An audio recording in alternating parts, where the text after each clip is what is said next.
Testing 1 2 3. Testing 1 2 3.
This side for speaking. Yeah.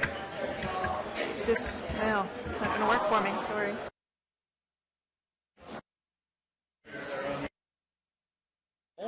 Or just press? Just press.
Good morning, everyone.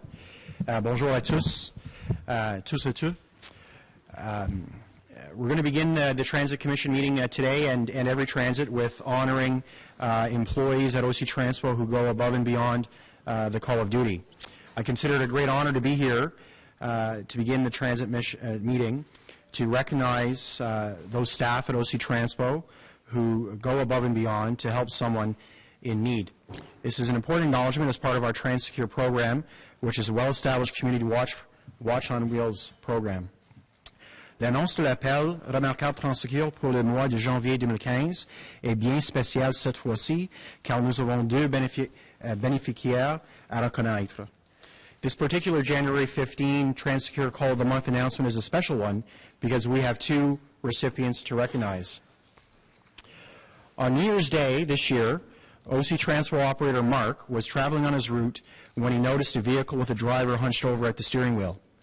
Concerned, Mark immediately got off the bus to check on the driver, who turned out to be non-responsive. He immediately contacted 911. The Ottawa Police Service arrived shortly after and determined the driver was intoxicated. Thanks to Mark's concern and quick reaction, our roads were kept safe that night from a drunk driver, and the driver received the care he needed. On a January afternoon on Smythe Road, paratransport operator Gerard noticed the familiar face of a client who was in distress. She had accidentally driven her wheelchair over a piece of ice, which caused her to enter the roadway. Her back wheels became stuck in the snow on Smythe Road, making her unable to move. As traffic drove around and honked at her, Gerard instantly called dispatch and got out of his vehicle to offer assistance. Gerard was able to free the wheelchair and then proceeded to lift her and the wheelchair over a 2-foot ledge and back onto the sidewalk. There's no doubt that Gerard's assistance prevented a serious accident from occurring that morning. Que ce soit être le premier répondeur à un incident ou le signalement d'un comportement douteux, les employés d'OC Transport sont toujours à l'afflux et prêts à aider les gens de besoin. Whether it's being the first responder to an incident or reporting suspicious behaviors, OC Transport employees are always on the lookout and ready to help those in need. Je suis heureux d'être en mesure de présenter personnellement cette reconnaissance à Marc et à Gérard. I'm very happy to be able to personally present this award to both Mark and Gerard. Gentlemen, if you wouldn't mind joining me at the podium, I have certificates for you both.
Well, good morning again, everyone, and welcome to the first regular meeting of the Transit Commission for this term of council. And seeing that we have everyone at the table, are there any declarations of interest? Seeing no declarations of interest, confirmation of the minutes 51, 17 September 2014, and minutes 1, special meeting for February 2015. Was carried. Thank you. Communications, we have responses to inquiries, shuttle service fares and connections, Presto card anomalies. Those received. Thank you very much. We'll go through a little bit of a consent agenda to see if we can dispense with any items. On the item number 1 is the meeting schedule. We do have public delegations, so that will be held. The Transit Commission terms of reference, is this item carried? Carried. Thank you. On item 3, revisions to the boundary of the urban transit area for 2015, is this item carried? Just a question. A quick question for clarification? As you wish, Joe. If it's quick, we can go now. Sure. So, Councillor Nussbaum? Thank you, Chair. Just a question, as this is the first time that I'm dealing with this particular item. In terms of the levy, what percentage of the tax-supported portion of the transit budget is made up of the levy? That's the question. I'll ask the Treasurer to comment on that. I'll do a quick calculation for you, hopefully. Sure. So we'll go on. Item 4 is the budget, which will be held. Item 5, status update. Transit Commission inquiries and motions for the period ending 6 February 2015. Is this received? Received. Thank you. Item 6, delegation of authority contracts awarded for the period of July 1, 2014 to September 30, 2014 for transit services. Is this received? Received. Thank you very much. Item 7, the Q3, Q4 2014 Transit Services Performance Report. Is this report received? Received. Wonderful. Madam Treasurer, do you have...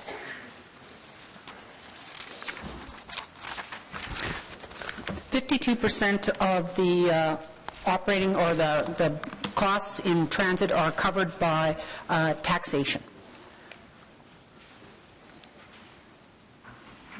Through you, Mr. Chair, and of that, the entirety is covered by the levy, or is there a ratio between how much revenue the levy raises versus the general taxation budget?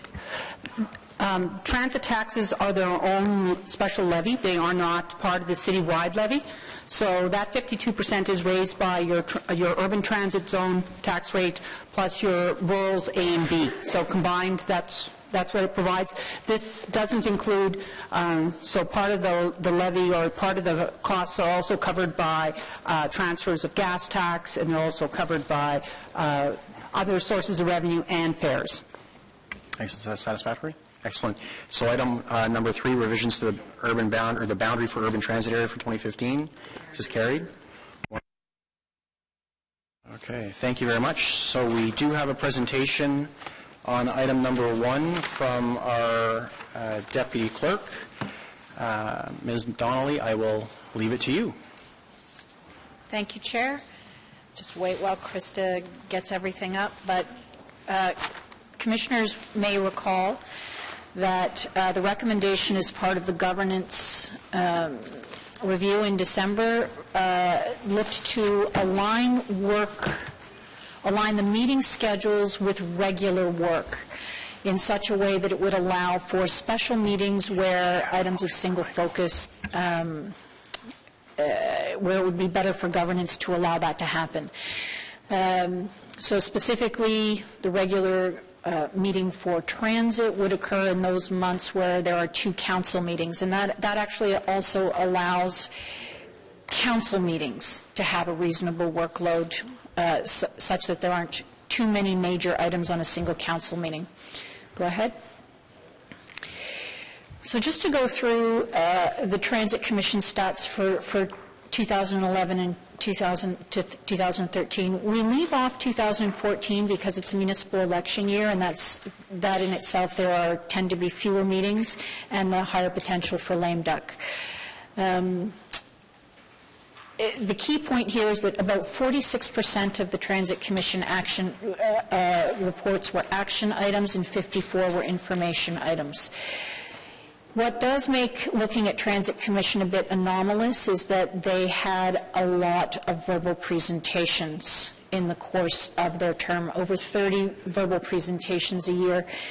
Council eliminated or put gating around this in such a way that verbal presentations will only be provided for matters of urgency or ceremonial, and that reports would be provided instead of verbal updates on items of significance. Go ahead.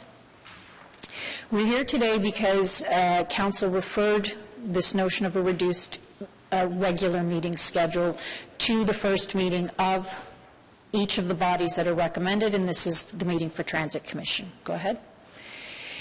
So just if you want to look at a history of the Transit Commission, initially the mandate was combined with transportation, and that occurred from 2001 through to 2006. There was a decision that with the importance of transit and planning and the potential for light rail coming forward is that transit needed its own focus and its own committee, and that began in 2006. In 2010, the decision was made to create this commission that created, do you want to go to the next slide? 2 things. First is that this commission actually has delegated authority over operational matters, and that means that not everything rises to council. Decisions that are made operationally within budget years are made by this commission and do not rise to council. As well, there was the addition of citizen commissioners. And with the addition of citizen commissioners, what we heard in governance was that a more predictable meeting schedule was going to be a benefit for the citizen commissioners, who are volunteers and take time out of their workday to attend these meetings. So when we looked at the mandate, and especially that with the adoption of the terms of reference, there are actually going to be fewer regular reports coming to this committee, we think that it can be accomplished, the regular scheduling, in 8 meetings. Go ahead. Go ahead.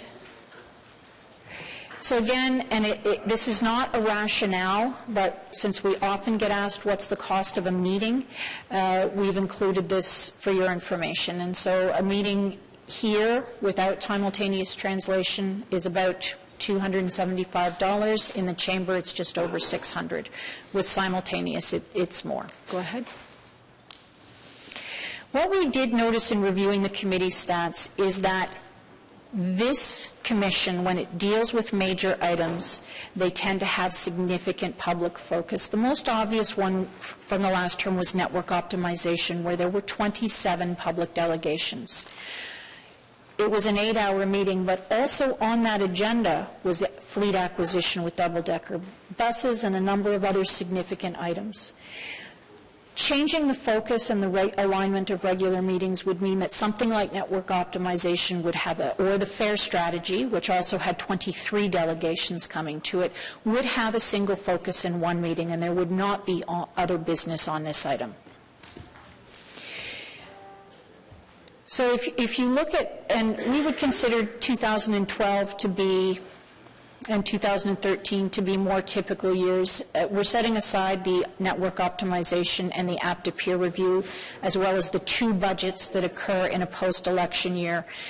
The number of special meetings that were held, there were 5 meetings in 2012 that were under an hour long, 7 meetings that were under an additional between an hour and 2 hours long. It was very challenging for the citizen commissioners in particular to make some of those last-minute meetings and to come forward. Go ahead.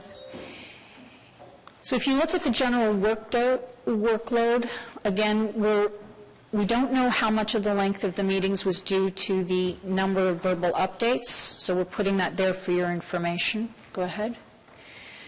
Information reports, from a standalone perspective, you get about 7 or 8 a year, and the quarterly or annual reports for information, those would be reduced to what is there.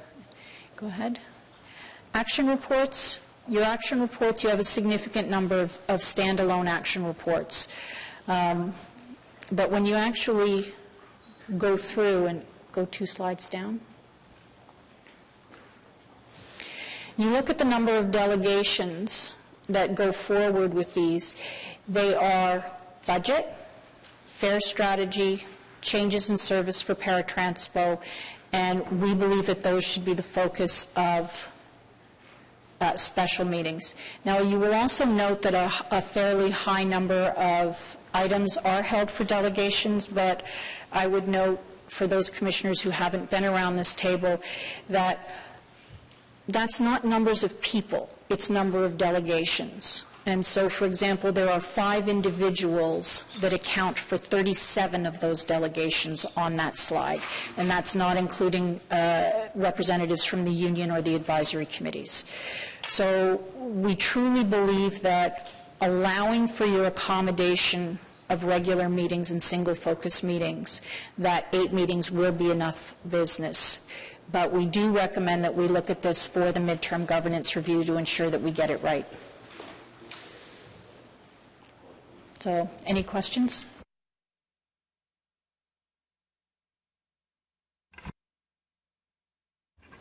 Thank you very much, Ms. Donnelly. If we could save any questions for the Deputy Clerk until perhaps after public delegations, I think that would be helpful. So we do have one member of the public who's registered to speak on this, Mr. Tong Xiao Ansari and Gada Nahara.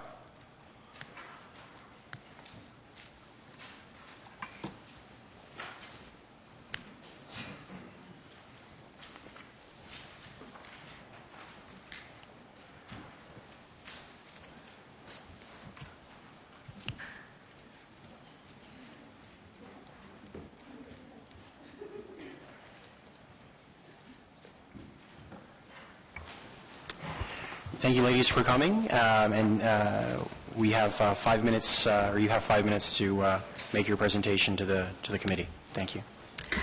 Je suis Danahra et je suis là pour représenter Kawi, la ville initiative, une ville pour toutes les femmes. Je suis accompagnée avec la coordonnatrice d'engagement civique, Tangtao Ansari. Et je vous remercie pour entendre notre perspective et préoccupation aujourd'hui. We are here today to express our concerns about the proposal of reducing the number of regularly scheduled committee meetings to 8 a year. We speak from our experience as individuals and as an organization that supports women from diverse communities to bring their views forward. Speaking at committee can be intimidating for the most experienced of us here. It is especially challenging for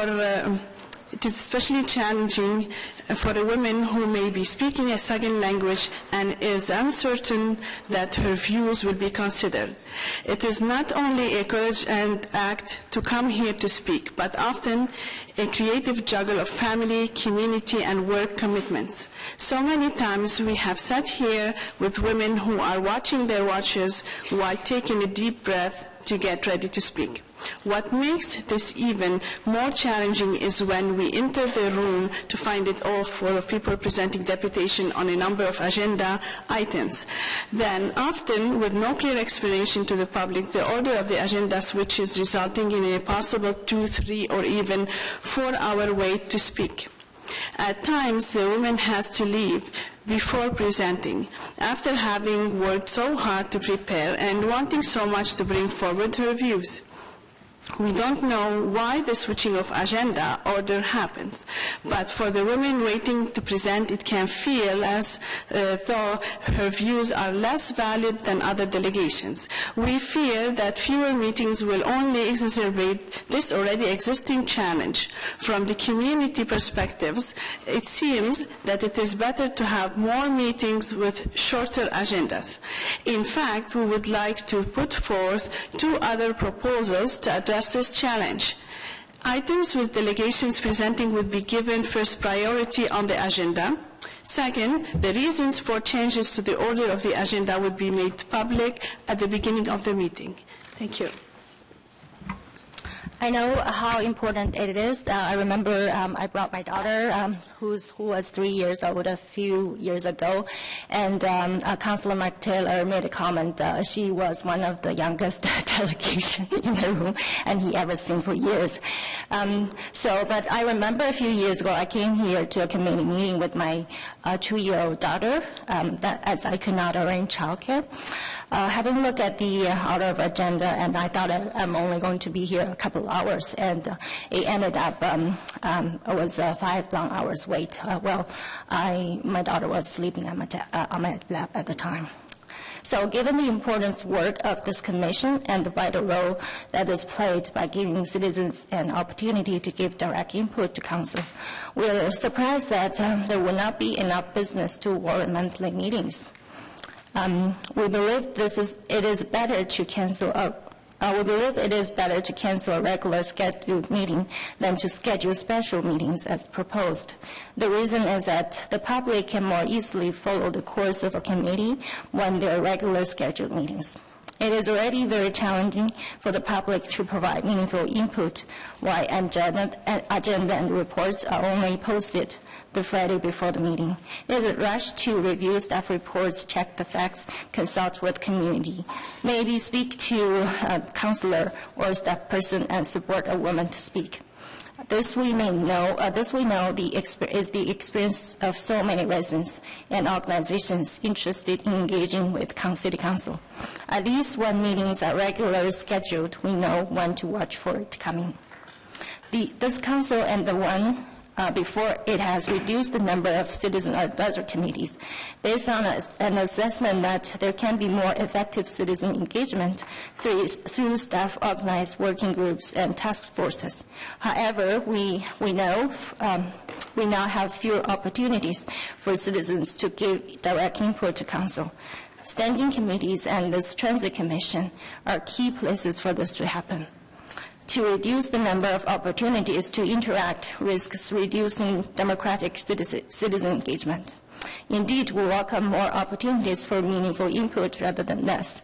As you move into the setting of priorities for this term of council, we would encourage you to hold community consultations that are participatory and encourage multiple voices, similar to the budget consultation sponsored by the Urban Core Councilors and facilitated by the Citizens Academy. And we believe those consultations worked really well.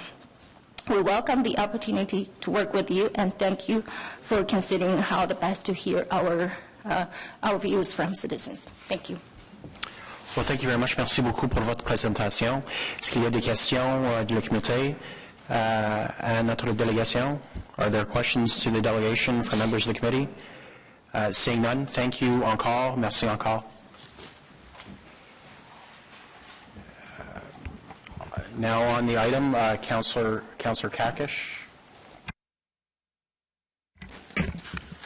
Thank you, Chair. I have a motion here. Whereas the 2014-2018 governance review recommended that the Transit Commission meet 8 times a year, retaining the ability to hold special meetings.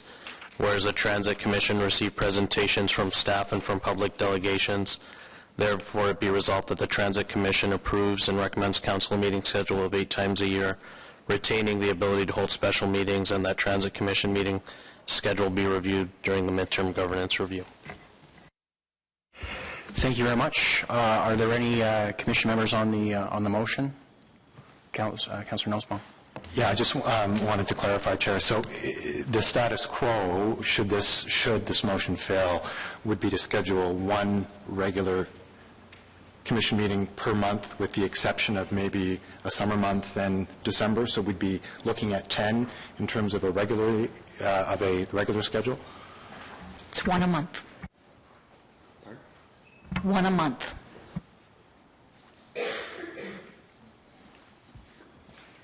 Anything else?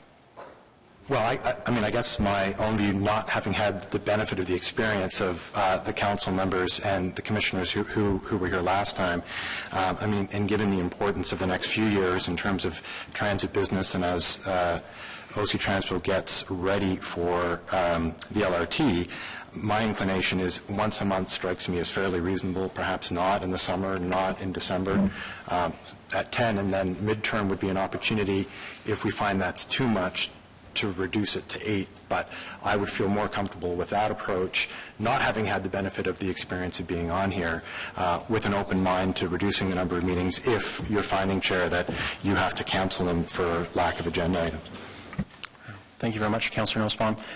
Commissioner Crew. Just a couple of comments, and some raising from the comments of the Deputy Clerk before.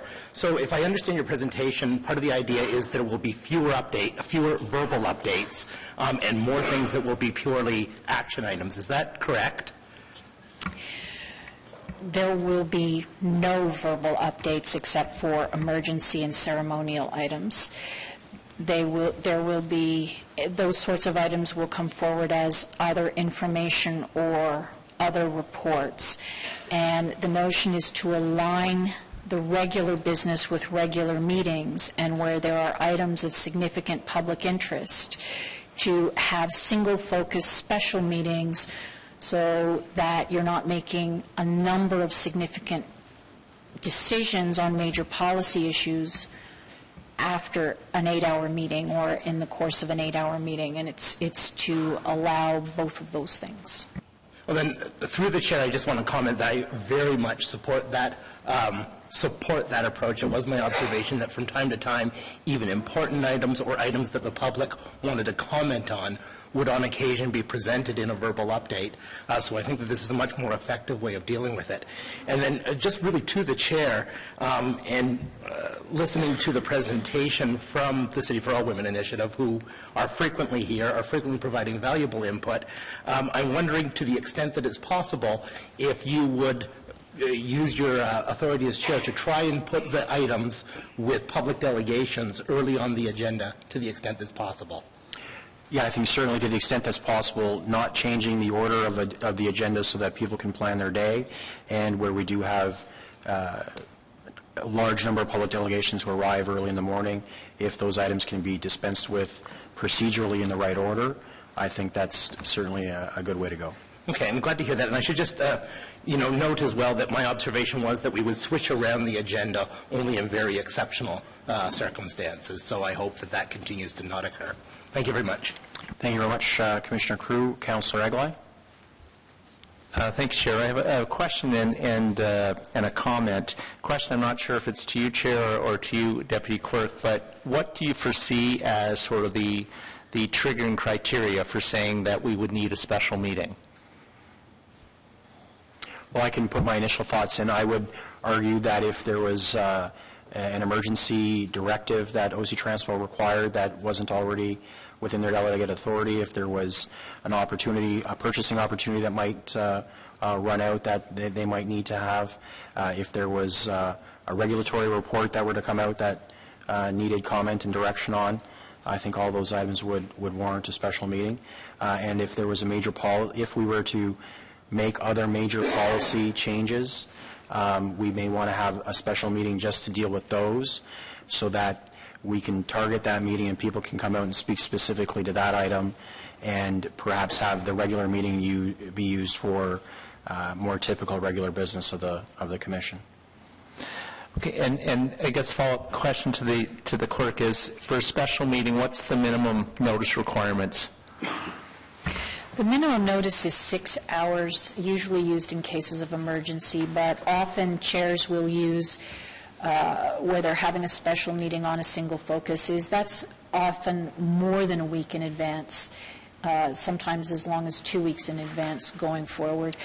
We have some sense after 20 years of what items will have significant public focus, and we would certainly provide the chair with the advice that something may be best served by being a meeting on its own and not inclusive of, say, fleet acquisition and other items of normal business, and we would provide the advice to the chair.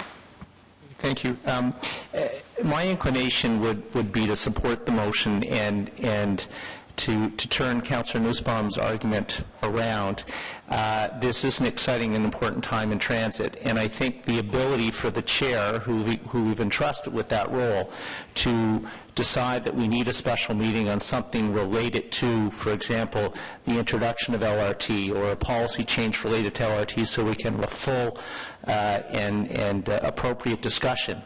And as the chair pointed out, with adequate notice, so all the people that might be interested come and speak to that issue.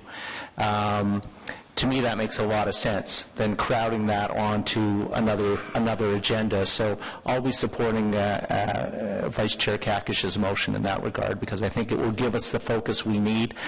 I think, again, I have faith in the chair that he'll make the right decisions along with the clerk's office to alert us to those concerns and those issues that are going to come forward, and then allow us to shine a light on that, get the people out to speak to that, and we can really have a focused discussion about those major changes that are coming to our transit system. So I'll be supporting that motion. Thank you very much, Councillor Eglai. Councillor Leeper, and then we'll go to Councillor Tierney. Thank you, Mr. Chair.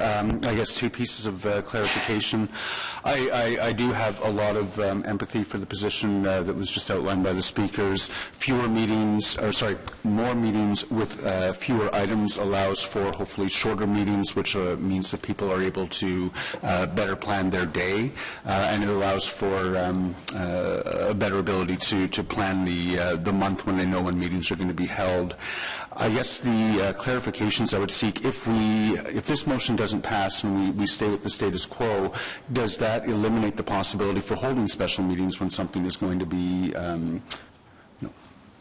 Exactly. So we are still able to do it. So, yeah, to my understanding, special meetings can still be called in emergency situations, but they would be less likely if we had a regularly scheduled meeting. Exactly.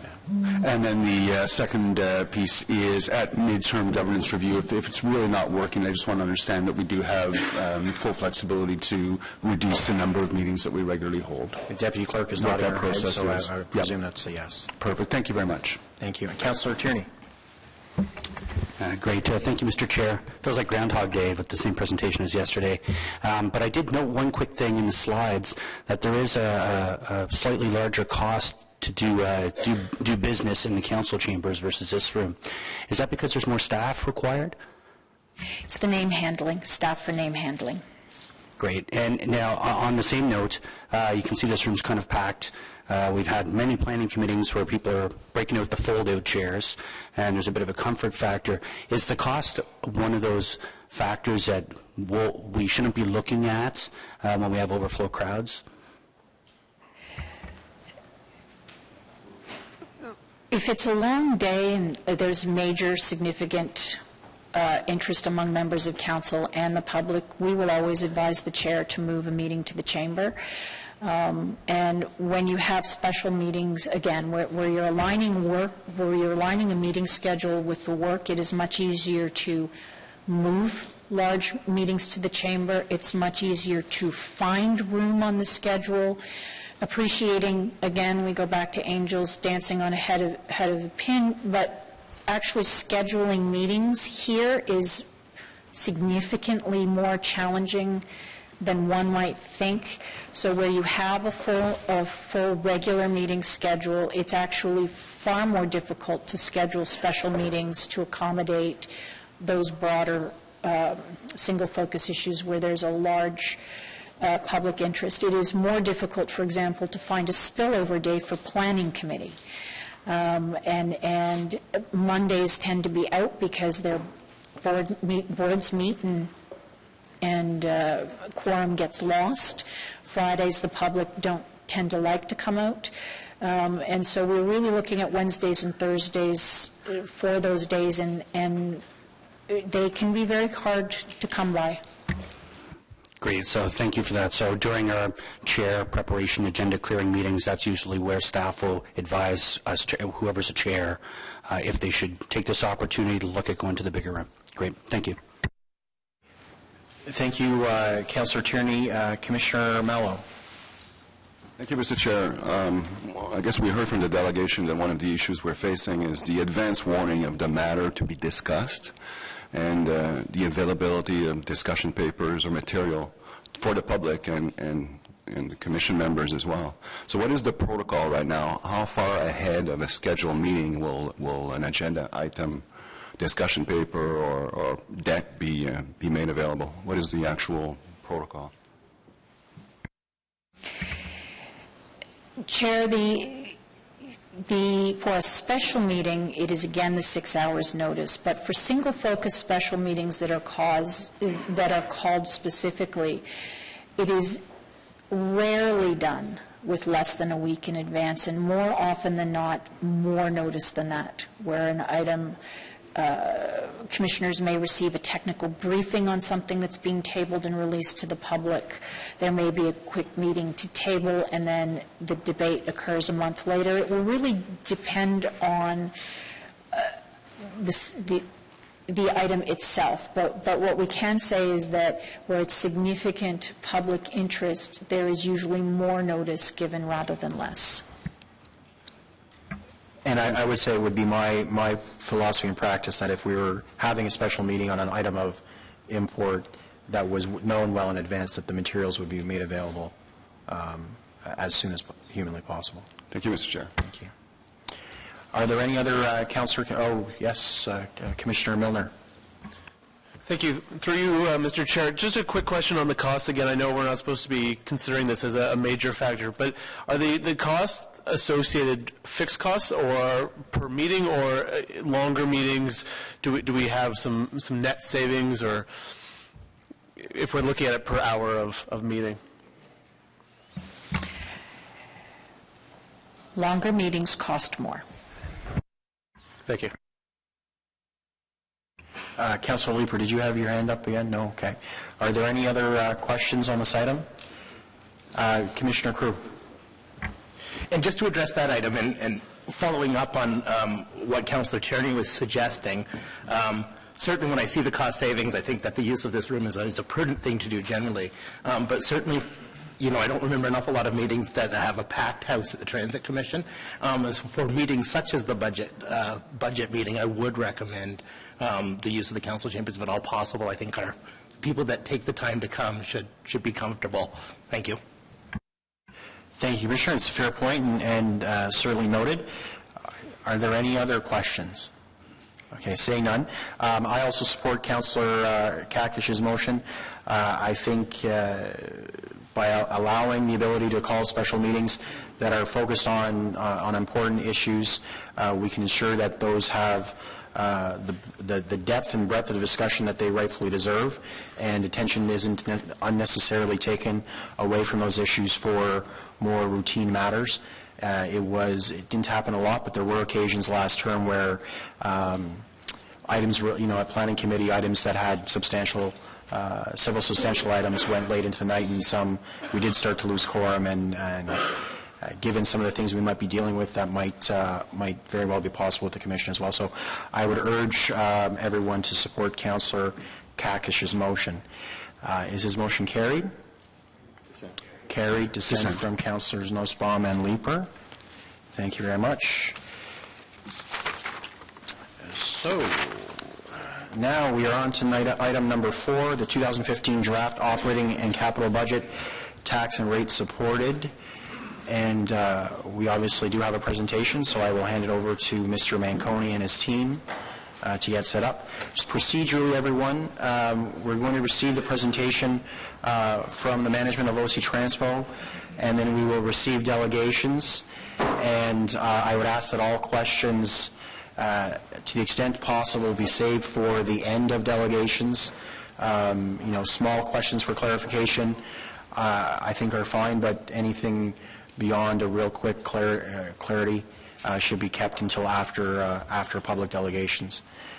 So with that, I will hand it over to Mr. Manconi, Mr. Scrimger, and Mademoiselle Bégin. Thank you, Mr. Chair. Good morning, everyone from Commission. The last meeting when we tabled the budget, you gave us direction to come back with some details on how fares are set and some elasticity. And in a moment, I'm going to turn over to Mr. Scrimger. I've asked him to pull together a deck, and I'm going to tell you it's a lengthy deck that's based on not only what you asked me, but I also want to thank many members of Commission. You've all either emailed me or asked me questions about, you want to understand how all the parts come together, the various policies that have driven the recommendation that's before you on the fares, and so the deck that we've put together takes you through all that. Also, comparators and information associated with comparators. I know there's been a lot of talk about that, and we fundamentally believe our job is to give you the best professional advice and information that's out there so that you can make your informed decision. So with that, I will turn it over to Mr. Scrimger, and he's going to walk you through today's presentation. Thank you. Thanks, John. So we'll start by talking about transit funding basics and how it works at a glance. The transit operating costs are funded from 3 primary sources: customers' fares, property taxes, and other revenue, which includes advertising revenue and transfers from the provincial government. The fare revenue plus the tax revenue plus the other revenue equals the total revenue, which equals exactly our total costs, and those must balance exactly. Capital requirements, above what we talk about above in the operating costs, both for expansion or for renewal, are funded from sources like property taxes, development charges, and transfers from senior levels of government.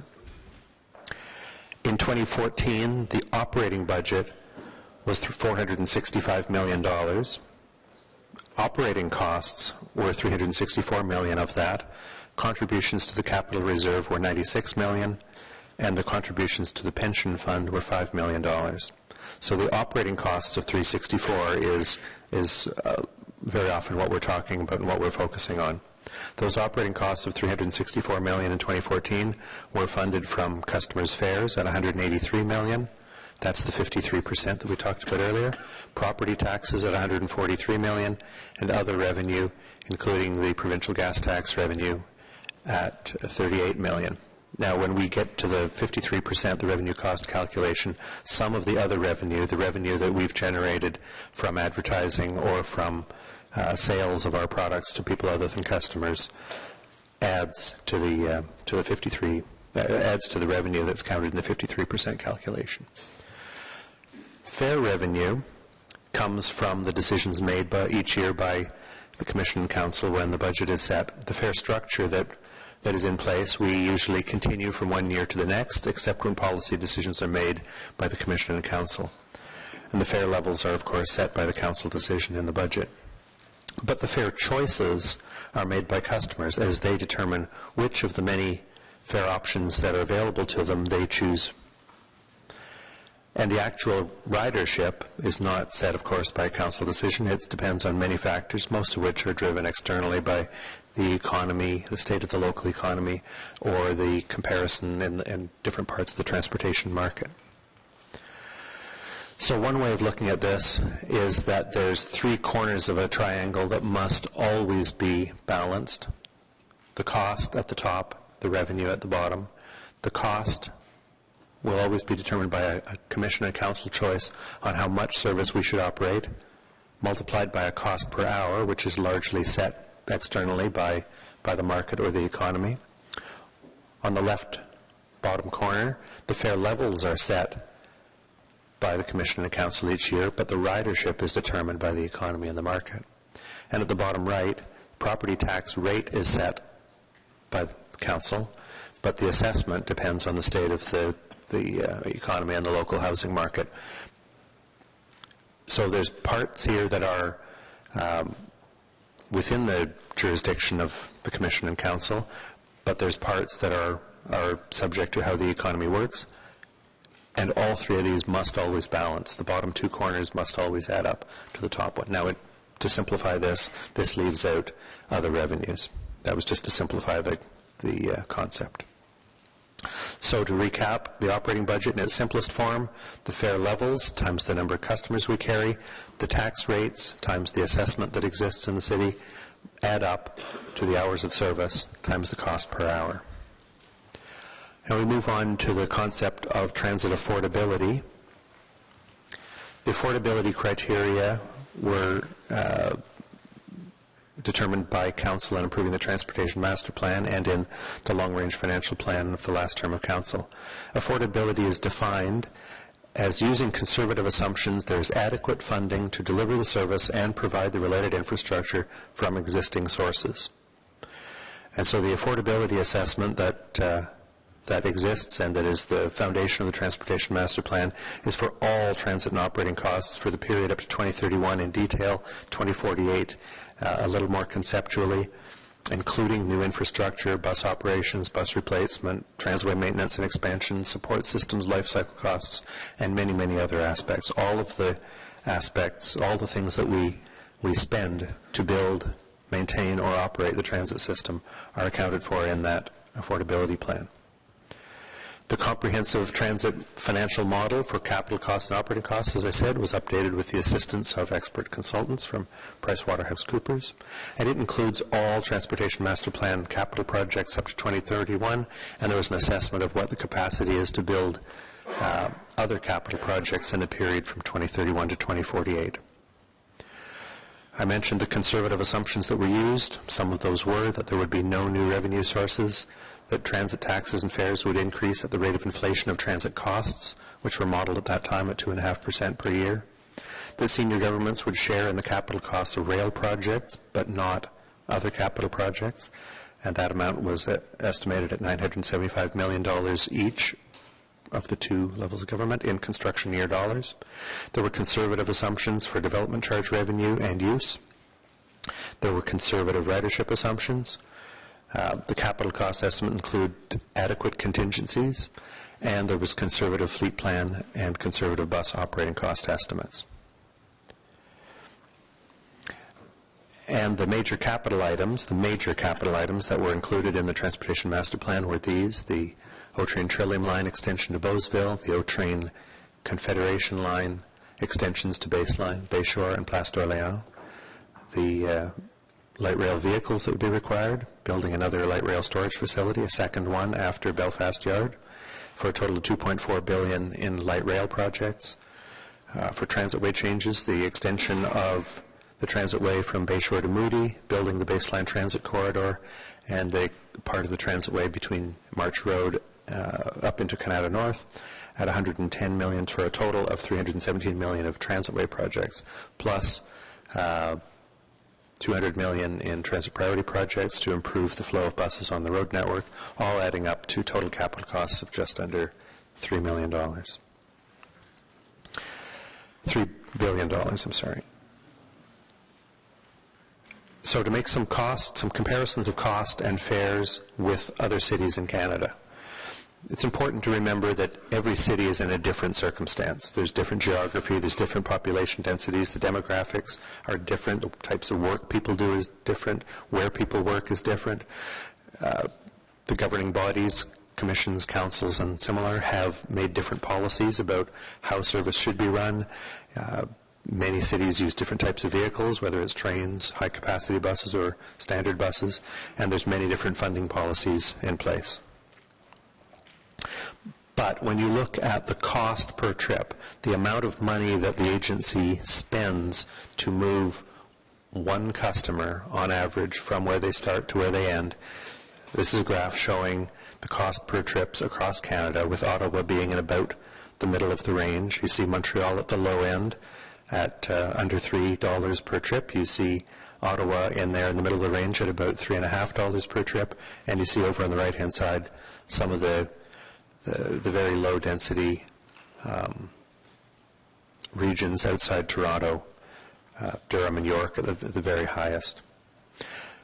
It's important here to have a look at this and see who are the cities, which are the cities that have lower operating costs to carry a customer than Ottawa. And they are the cities that either have rail systems, Montreal, Toronto, Edmonton, Calgary, where they can move more people more cheaply on high-capacity trains, or cities that have shorter trip lengths. We do know from data available to us that Winnipeg has considerably shorter trip lengths than Ottawa, and we suspect the same is true of Waterloo and Hamilton, though we don't have that data, but you can see they're very close to Ottawa. And just to restate, this is the cost per trip. This is not what the customer pays. This is the cost the agency spends to move an average customer. So, as I mentioned, there are some examples of cost differences. On that chart, you saw Toronto and Montreal, who have very large economies of scale from their very high-capacity subway and metro trains.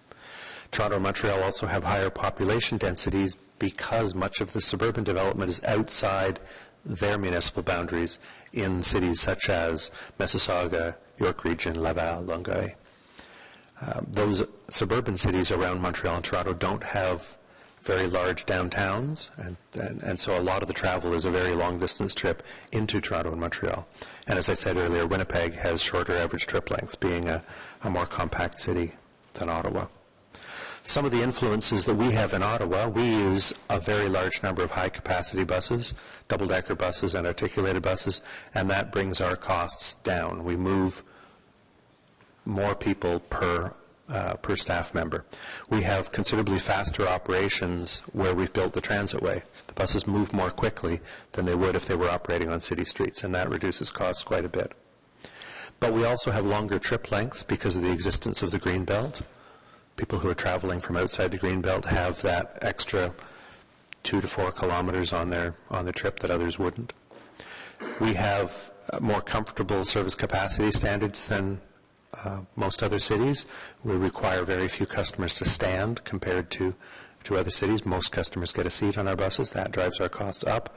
And our budget also includes the maintenance costs of the bus-only transitway. So though we have the cost savings and operations of having the transitway, the costs of maintaining that road are in the transit budget rather than in the roads budget as they would be in other cities. So now moving on to the average fare, and again, this is the part of the cost that is paid by the customer. You can see that Ottawa is again near the middle of the range, with a number of cities with lower average fare and a number of cities with a higher average fare. When you look again at the list of cities that have lower average fares than Ottawa, they are entirely the ones who we either showed on the earlier slide as having lower costs than Ottawa, either because of high capacity or shorter trip lengths, or they have more provincial funding. And then to the right, you see the cities that have higher average fares. So there's really only a couple of reasons that the fare is different between cities. A city with a higher average fare could have higher operating costs. or could have less funding from taxes, municipal or provincial. Cities that have lower average fares either have lower operating costs or have more funding available from sources other than customers' fares. And here's a chart that shows for those same cities across the country how transit is funded. This is the percentage. This is not a total. It's how it's broken down. And you can see Ottawa here towards the middle, with municipal funding shown in blue, being highest in Durham region outside Toronto, lowest in Toronto itself. You can see provincial revenue being highest as a fraction in Gatineau and Laval, lowest in Edmonton and Calgary, where there's no provincial funding, and total revenue from, this is fare revenue plus other revenue, being, there's Ottawa right there. You see fare revenue being the least in Gatineau and being the most in Toronto. So that's how to read that chart. And here's how provincial funding works across the country. There's a small amount of provincial funding in Vancouver. There's none in Alberta. There's quite a bit, 20% of the cost in Winnipeg. There's different allocations in Ontario because each municipality can make its own decision of how to allocate the provincial gas tax revenue between capital and operating. And then in Quebec, you see considerably higher provincial funding. So the result of those is the revenue cost ratio, the fraction of the total cost which is paid from customers' fares. This can either be calculated from the total budget, total operating budget, divided into the total amount of fare revenue, or from the average, comparing the average fare to the average cost. And here's Ottawa at the 53% that we're talking about. Other cities that are near us, cities to the left are those where more of the share of the operating cost of transit is funded from taxes, and cities to the right are the cities where more than the 53% of the cost is paid from customers' fares. So how do we get to this point? What are the funding policies in Ottawa? Well, we talked about the transit affordability policies, which forecast that the fare increase is each year increased regularly at 2.5%. The target that we will move before the light rail line opens to 55% revenue cost ratio. Right now we're at 53%, and we were last year. That provincial gas tax revenue is allocated to both operating costs and to capital costs. The federal gas tax revenue, by the federal government's decision, is eligible only for capital projects. We do have a target in the affordability plan that as we get more savings from the Confederation line opening, those savings will go to allow more of the tax revenue to be moved to capital and away from operating, which would push the revenue cost ratio up to about 60%. So now to talk about transit fares in Ottawa. There's two basic policy questions that underlie setting fare policy. What proportion of costs will come from fares? And we just talked about that we're now at 53%, and that the council decision is that we move to 55% and later to 60%. And then for those costs that we're going to collect from customers, how do we apportion them across all the different customer groups? So I'll talk again about the average fare. The average fare is a composite of all the fares that are paid by all customers for all trips on the transit system. The total amount of fare revenue that we bring in divided by the total ridership. But we can also show that in detail from all the fare types chosen by customers. And it's only by looking at the average fare that we can properly compare different cities. Sometimes we'll see people comparing monthly passes. Sometimes we'll see people comparing ticket and token and e-purse fares. Sometimes we'll see people comparing cash fares, but only average fares allows a proper comparison among all the cities, because each city has made its own decisions about how to stimulate the market and how to encourage people to choose different types of ways of paying their fare. So this shows all of the fare types that we now have. In the left column, the number of customers per year who use each of that fare type in the middle column, and therefore the average fare that those customers pay on the right-hand side. So in the middle, in this dark band, here's the overall average fare at $1.85. All the people who are above that are paying more than that average fare.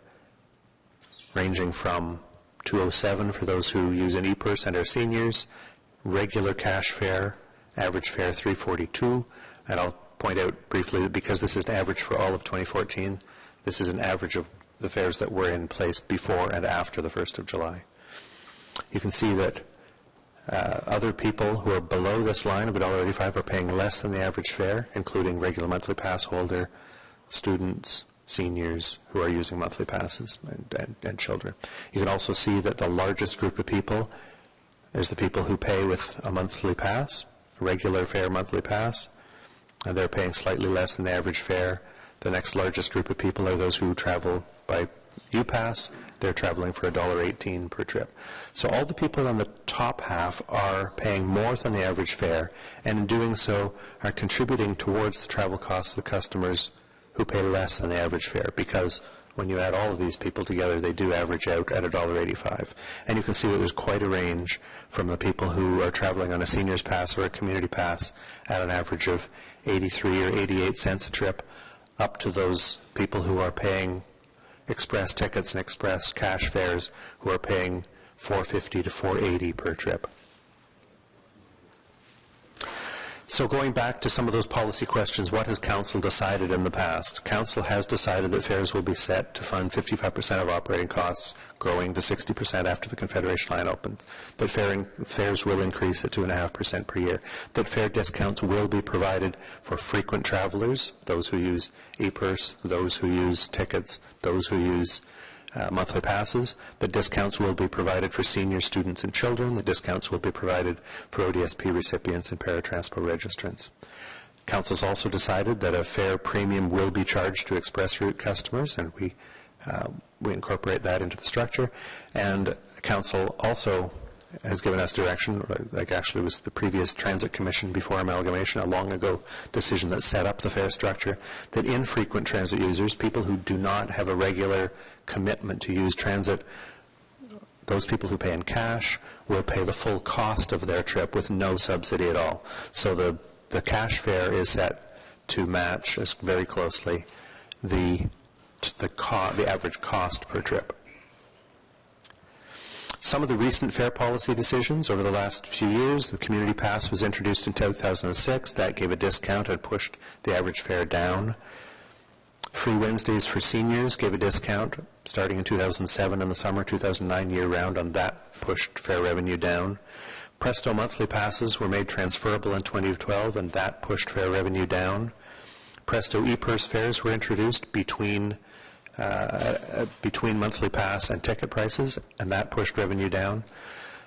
Semester passes and annual passes were eliminated in 2012, and that pushed fare revenue up. And the seniors' discounted cash fare was new in 2012, and that pushed fare revenue down. So you can see that as all of these additional discounts are given, the fares have to go up by more for the people who are in the top half of that chart in order to keep the average fare at the prescribed level. So now, moving away from fares, I want to talk a little bit about transit service standards that are in place in Ottawa. These are the things that determine, to a large extent, how much we spend on transit. The Transit Service and Fare Policies document was adopted in 2005. Some amendments were made to it in 2008 and 2009 with the Strategic Branch Review.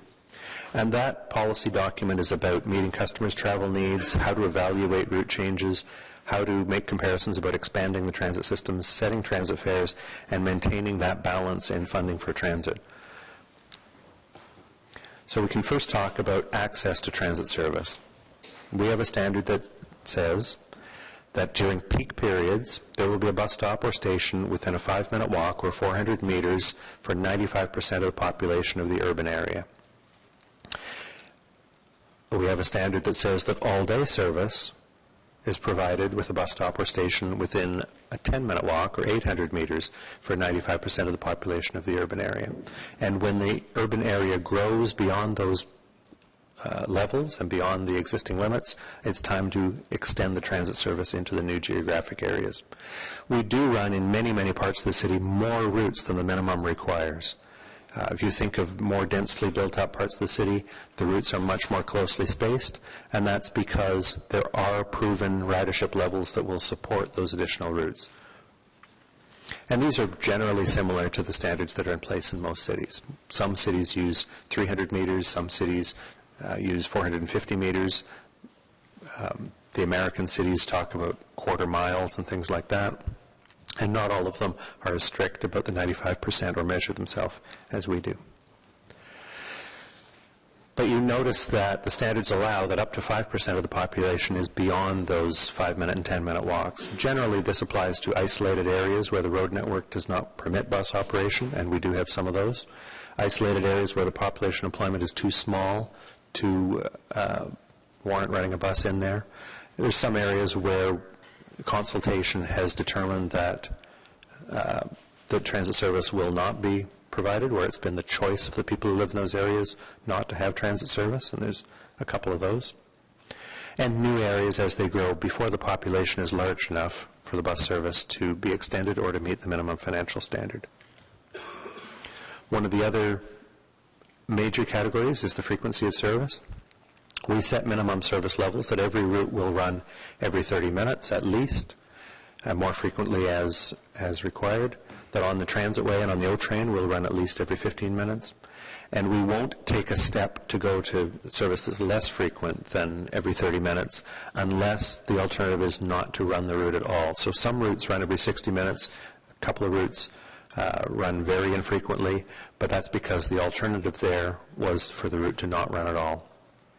We run more than the minimum level of service where there's enough customers to warrant it. And that's governed primarily by the service capacity standards, which I'll explain about. We do aim, when we're designing the route network, to try to focus customers onto straight, direct, frequent routes to make the transit system more convenient for all. So as much as we can on main streets and in built-up, in denser, more densely built-up parts of the city, we're aiming for a 15-minute service as much as we can. With 30-minute as less desirable. So these are the service capacity standards. This is how crowded a bus will be to be the trigger to add more service, or when it falls below to be the opportunity to reallocate some service away from a lower ridership route towards a higher ridership route. And we have 4 different bus types. So you can see here, if we work up from the bottom, the 40-foot buses, the 2 types we have, the diesels and the hybrids. The service capacity standard is that there be an average of no more than 45 people per bus over the busiest hour. That results in 38 or 41 people having a seat or an opportunity to sit, and 4 to 7 people standing in that bus on average. When you move up to an articulated bus, we plan the service with a maximum average number of 70 people on each bus over the busiest hour. That's 55 seated and 15 standing. And for the double-decker buses, 90 on average, which is 82 seated and 8 standing. There's always some customers who need to stand during peak periods, the numbers that you see in the right-hand column, or higher numbers if the buses aren't coming evenly spaced during that hour, or if the ridership demand is not evenly spaced during that hour. For midday, evening, and weekend service, the standard is for all customers to have a seat available to them. And in lower density parts of the city, midday, evenings, and weekends were generally not governed by the service capacity standards, but by the minimum frequency standards. And as I said earlier, these are more comfortable standards than in most other cities. If you compare our service capacity standard of 45 on a 40-foot bus, most other cities will be in the 53 to 60 range. With many more people standing, up to 15 people standing on average. And for an articulated bus where we plan at 70, other cities are planning in the range of 80 to 100 people per bus. So what we consider to be very, very crowded on a bus here in Ottawa, that would be normal in many other cities in Canada. And that is one of our cost drivers. We have a form of calculation of the financial performance of a route to ensure that the amount of money that we're spending to operate a route is justified by the number of customers who use that service. And the calculation we use is, for a spending calculation, it's the number of customers that we gain per net dollar that we spend. Not total dollar, because there's total dollars, there's fair revenue that comes in because of that new customer. So what's the net cost on the budget And how many customers do we carry per net dollar spent? And we can rank that directly with opportunities when it comes up, as it has in the past, for service reductions. We can look at customers lost per net dollar saved, and those can be directly compared. They can also be compared not just to route changes, but to other alternatives, other things that we might do to stimulate ridership, or other things we might do that would affect ridership. What will be the change in ridership? What will be the change in operating budget? We don't use these for the service that's required by the minimum standards. So the minimum standards set a floor, and we use the financial performance to compare the choices above that floor. But the basic premise is that we should not add any new service that has lower financial performance than the current services, and we should really try to shy away from putting in new services that are towards the bottom of the range, because they will drive our costs up, and they will put pressure on all of that triangle that you saw earlier, because the costs will be going up considerably more quickly than the fare revenue will be going up. But the worst of our services, the lowest performing services, are all over 0.20 customers gained per net dollar spent. And most of them are well above 0.3. So we'll talk a little bit about transit ridership in Ottawa. The annual ridership number that you see, that's the 97.1 that you're familiar with from last year. That's the number of complete customer trips made from their home to work or home to school, or in the afternoon from their downtown or their core destination back to home. Most customers will make 2 customer trips each day. So when we talk about customer trips, it's not human people, it's trips that are being made. It's also not the number of vehicles one customer rode on, it's a complete trip. So one customer may make 2 or more customer trips per day, and one customer can easily make 500 or more customer trips per year. And that's a graph that shows how ridership has grown and flattened over the years. You can see the smaller points in 1996 and 2008, 2009, when there were strikes that drew ridership down. And you can see that we had a number of years of a gradual decline, pretty flat through the 90s, a lot of very quick growth through the early part of 2000s, flat again through the middle, a bit of growth 2007 to 2008, the strike, a little bit more growth, hitting that high point of 103.5 that we remember from 2011, and then the gradual decline over the following 2 years as employment flattened out, especially in downtown, and then what appears to be what we hope is a flatter and an end, as we talked about in the Q3, Q4 report, that we're now seeing in the second half of the year ridership starting to be higher than last year.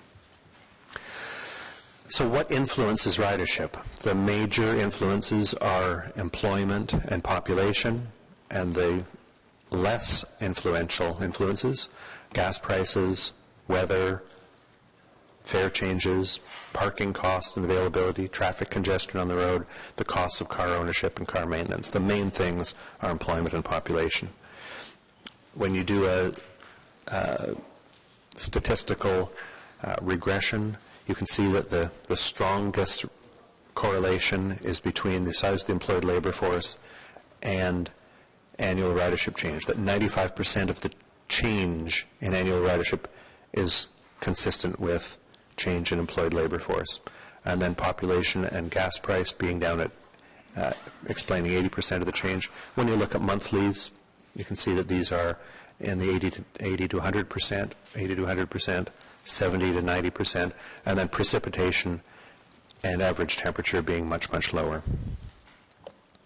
So what will ridership be in 2015? Well, 2014 budget was based on ridership of 97.1 million. That was the actual that we saw from April 2013 to March 2014.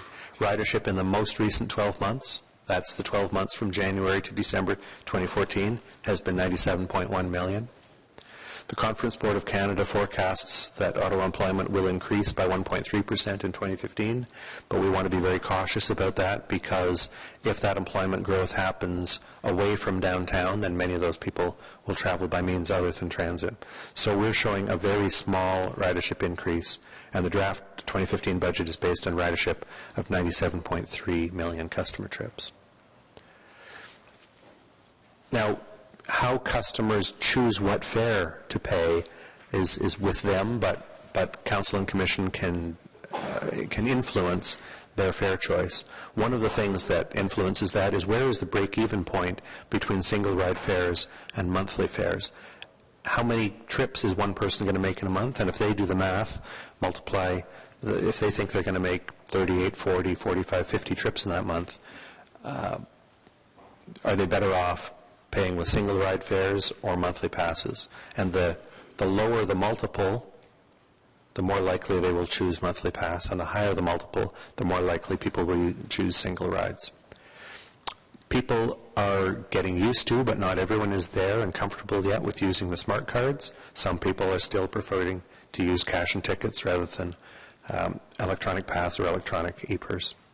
And the convenience of the pass or the e-purse versus the cash and tickets. We've seen in the past some people who, even though it's not in their financial interest to buy a monthly pass, they could save money if they were to use cash or tickets. They've chosen to buy a monthly pass because that way they didn't have to keep reaching in their pocket for something new. And that's changed a little bit. That appears that more people have moved over to e-purse away from monthly pass because they've still got that convenience but at a less expensive price to them. So this is entirely at the customer's choice. Now, I talked a little bit before about how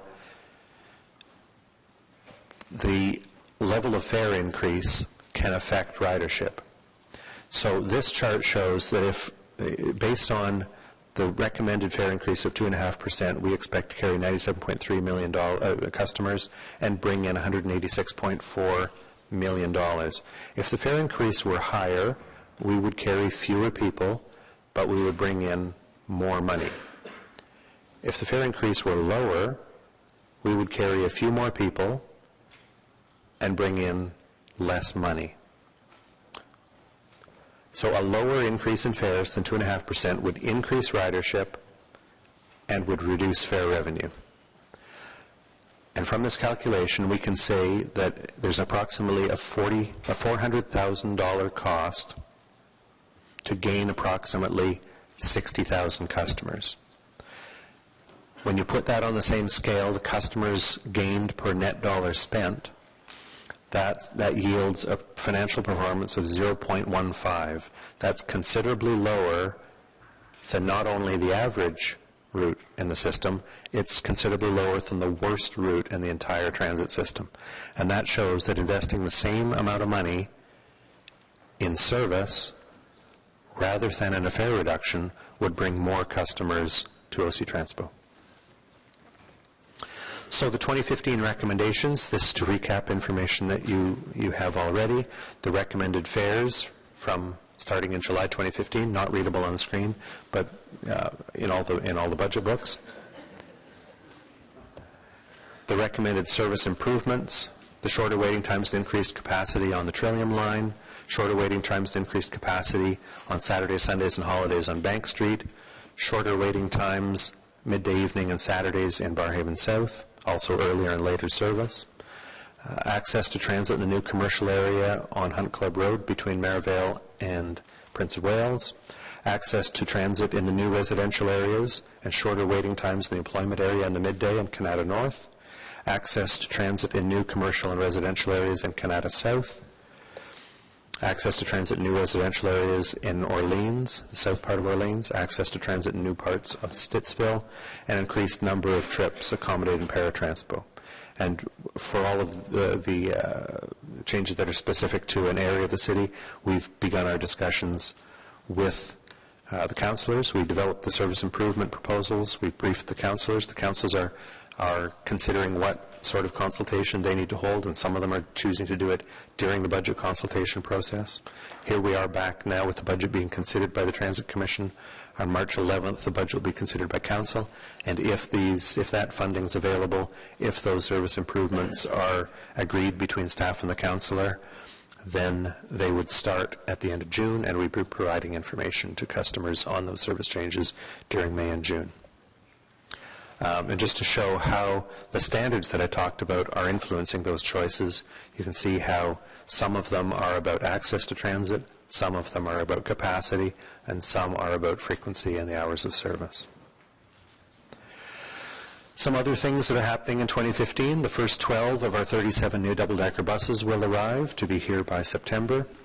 They are the first buses to arrive with CCTV security cameras built in, allowing for investigation of crime and investigation of claims. They will also be the first buses to arrive enabled for Wi-Fi. That allows for possible Wi-Fi service to be provided by independent providers. There's no recommendation for any funding for Wi-Fi service from the OC Transpo budget.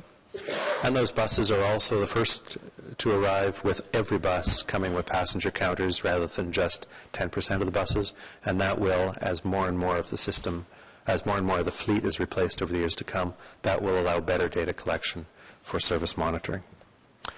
So that's the information I have for you, and I'd be happy to answer any questions that you have.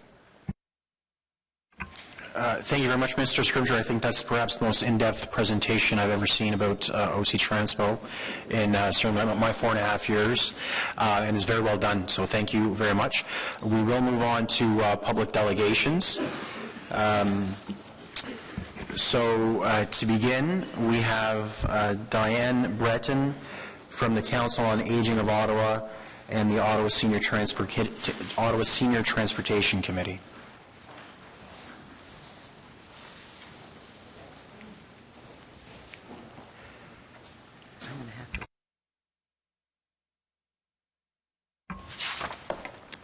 Good morning, and thank you very much for the opportunity to present these requests to you this morning.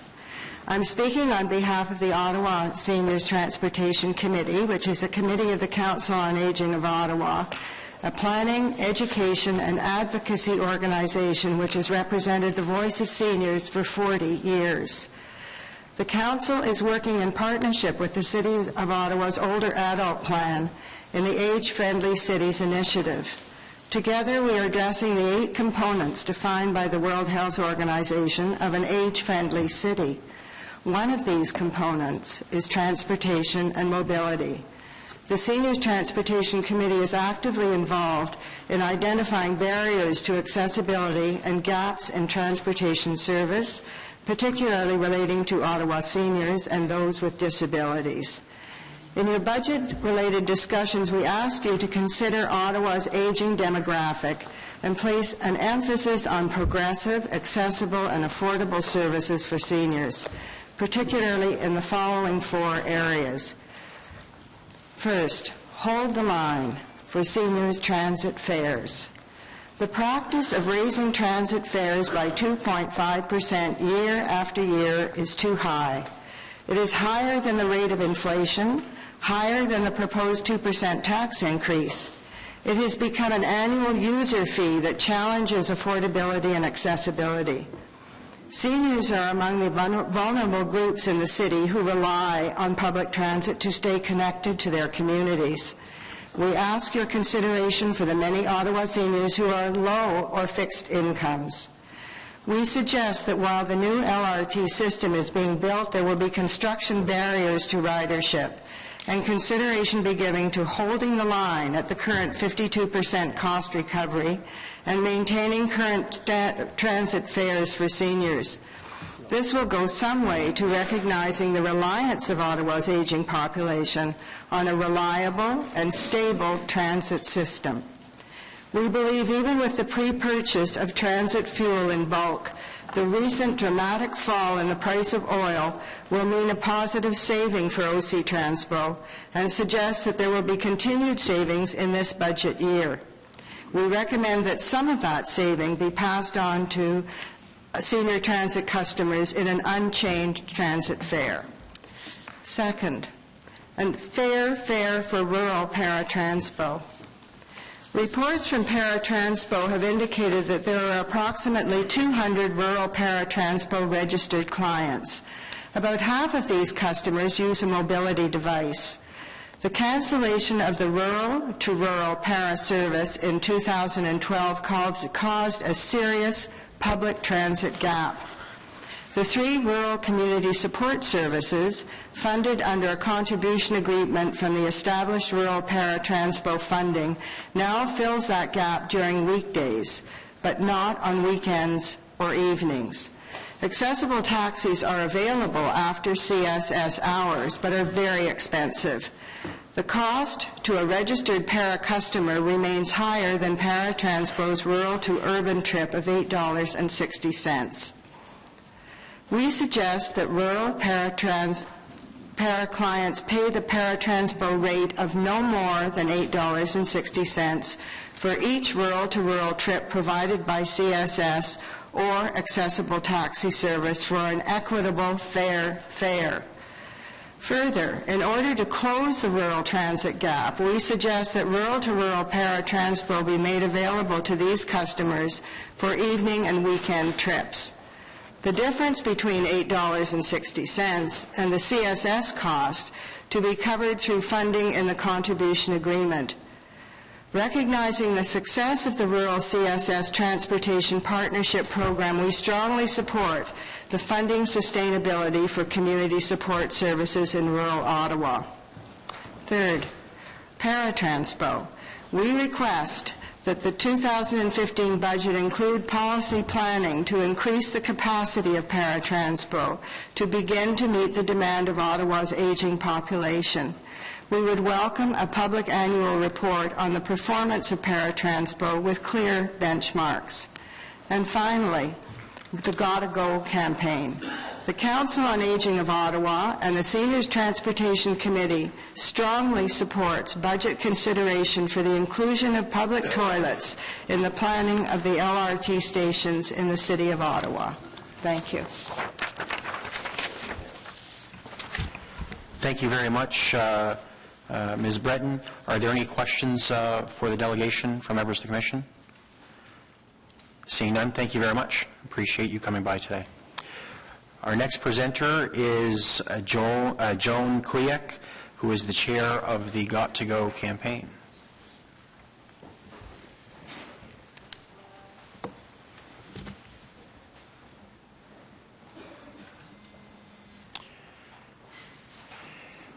Thank you very much for coming, Joan. It's good to see you again. You can press the button just at the front of your microphone, and away we go. We submitted a PowerPoint. I'm not sure where it is.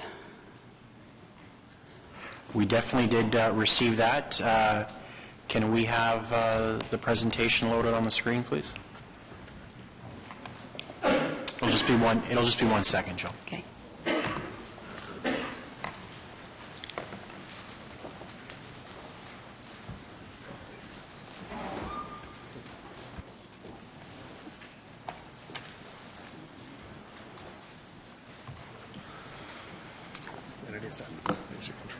Oh, thank you very much. How are you doing, Pat? It's a good presentation.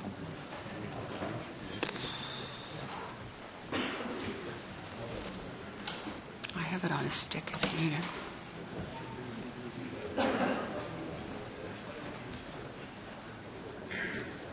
You have it on the stick? Yeah, I do. I'll go get it.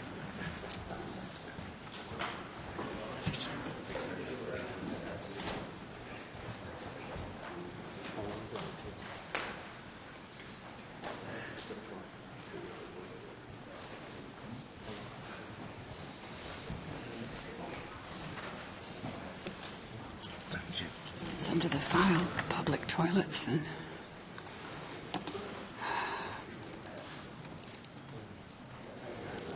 public toilet. It should say transit. You have to scroll down. Scroll down. Way down. There. Transit Commission.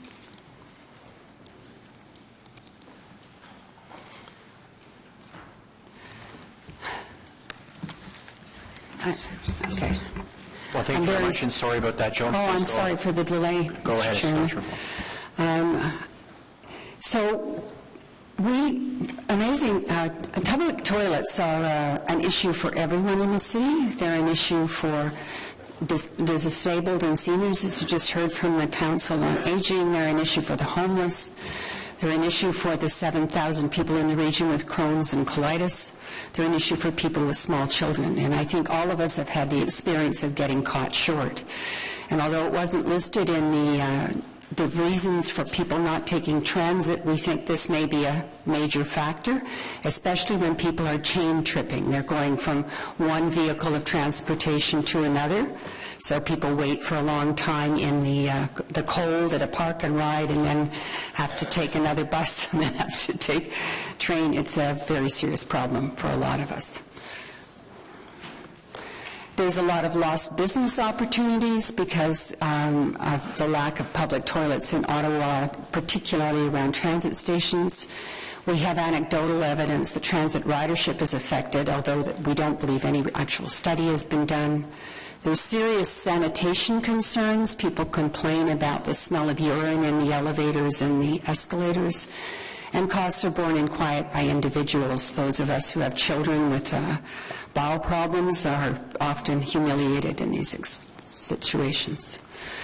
We need to really look at it. Public toilets need to be open, easy to find, accessible, and safe. There are modern designs that can make them safe and secure, both in these individual units, like this one from Paris. Accessibility needs can be integrated into the design. There are lots of designs now with reduced costs of operations, and we have the opportunity, if we want, to develop an Ottawa model for public toilet provision.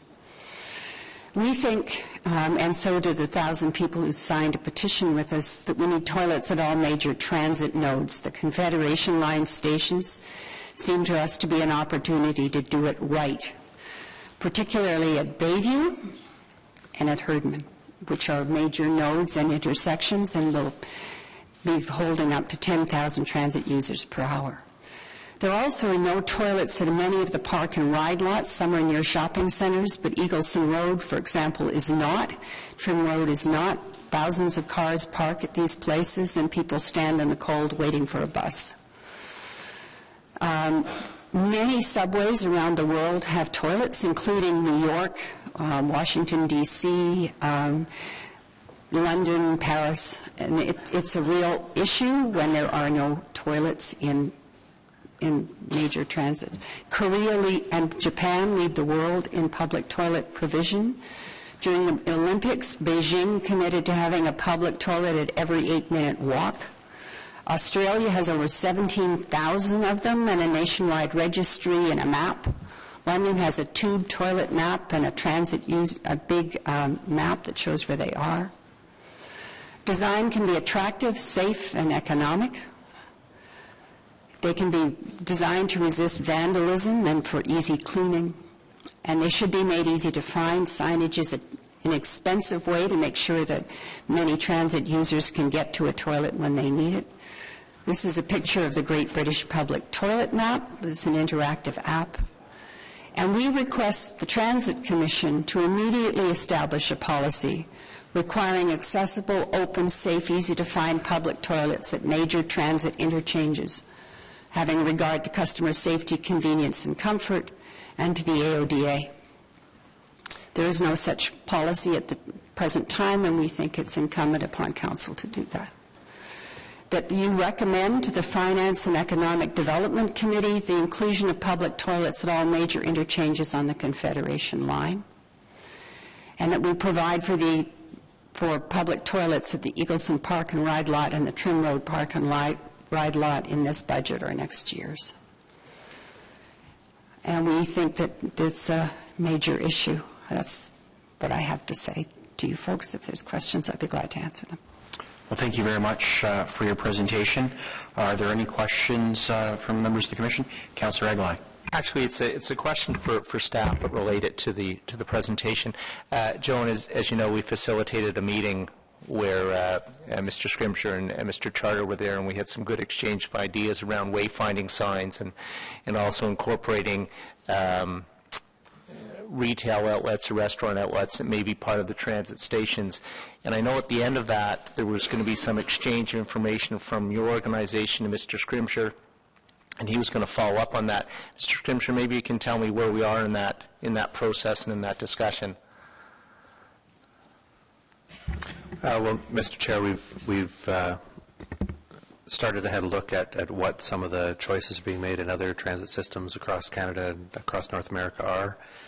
We'll be happy to see the information from the Gotta Go campaign, and we are certainly incorporating the idea of wayfinding 2 public washrooms within the concepts that we're developing for all the wayfinding for the Confederation line. Thank you for that update. Thank you very much. Councillor Aguilar, are there any other questions for the presenter? Seeing none, thank you very much, Joan, and we'll certainly forward your presentation on to FEDCO as it relates to light rail. Thank you. Our next presenter is Nahid Khan and Christine Santel from the City for All Women Initiative.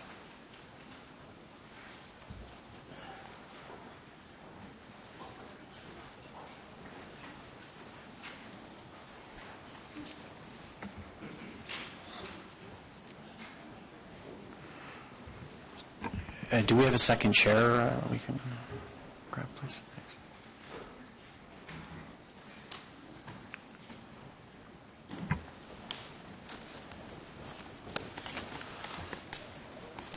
Hello, everyone. My name is Nahid Khan. I'm starting. You starting? Sorry. Sorry. Okay. Good morning, Chair Blair, Councillor and Public Commission members. My name is Christine Santelé, and this is my colleague, Nahid Khan. We are here today speaking as a member of the City for All Women Initiative, otherwise known as CAWI.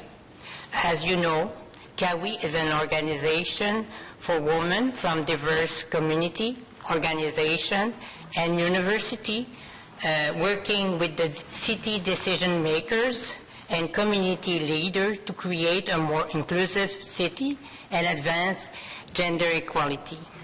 First, we want to thank you for the 5,700 more paratransport trips included in the 2015 draft budget and for reallocating some funds to add extra service on some routes, particularly at middays, evening, and weekends. We know how important it is for women and their family to have access to routes and get them to service and jobs.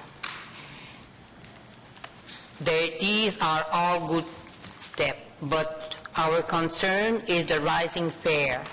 We think it is time to reconsider the 45-55 fare policy as it placed an unfair burden on the user.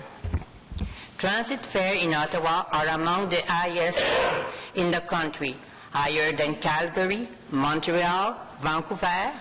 Transit fares are going up every year at more than the rate of inflation.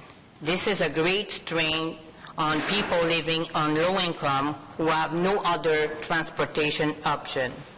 In 2011, the Ottawa Transit Commission commit to use the city equity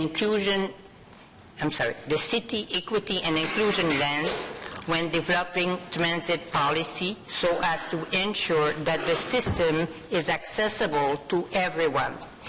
Did OC Transpo apply the equity and inclusion lens when setting the fare so as to take into account the negative impact on low-income residents? Given that public transit is so important to the economy, social, and environmental well-being of our city, will you reconsider your 45-55 fare policy and agree to fund a greater proportion of the transit operation costs from the property tax base. Thank you for listening. We're looking forward to working with you in this term of council.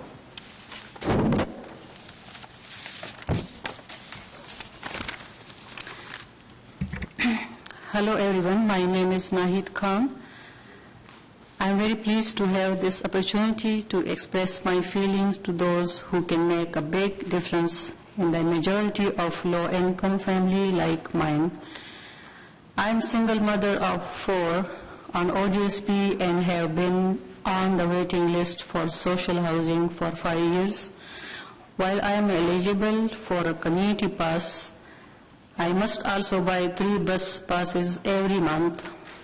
2 of my children have taken out student loan to finish their post-secondary education. They work part-time in addition to their studies in order to contribute to our rent and other household expenses, and they depend upon public transit to get to school, work, and everywhere else. When transit fares keep going up, well beyond the rate of inflation, it places a real economic hardship on low-income families like ours. Public transit is essential to our city, and it is so important that it is affordable to all residents, especially those who depend on it as their only means of transportation. It's time that City Council reconsider its 45-55 funding formula and consider funding more of the important public service from the tax base. And I hope and believe in you that it will be taken under consideration. Thank you. Well, thank you very much for your presentation. Merci pour votre présentation.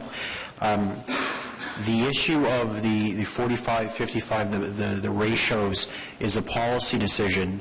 So that policy discussion is not in order today because we set the budget based on policies that exist.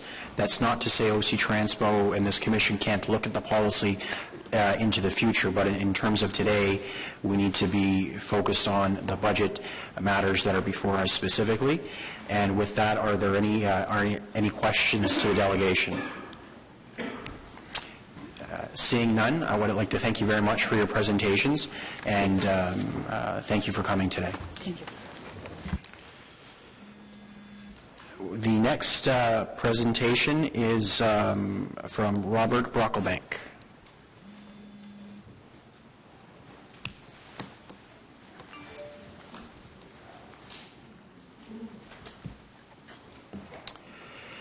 Thank you very much for coming this morning, Bob. You know the drill, so off you go. It is as an ordinary transit user that I appear to comment on the draft budget for 2015. I do not have major objections to the draft budget proposals, but I'd like to raise some questions. Only during budget discussions can members of the public raise wide-ranging issues without risk of being ruled out of order for failing to speak to a narrowly defined proposal. Supposedly, some 53% of the cost of transit is covered by the fare box. I believe this calculation should be examined in greater detail.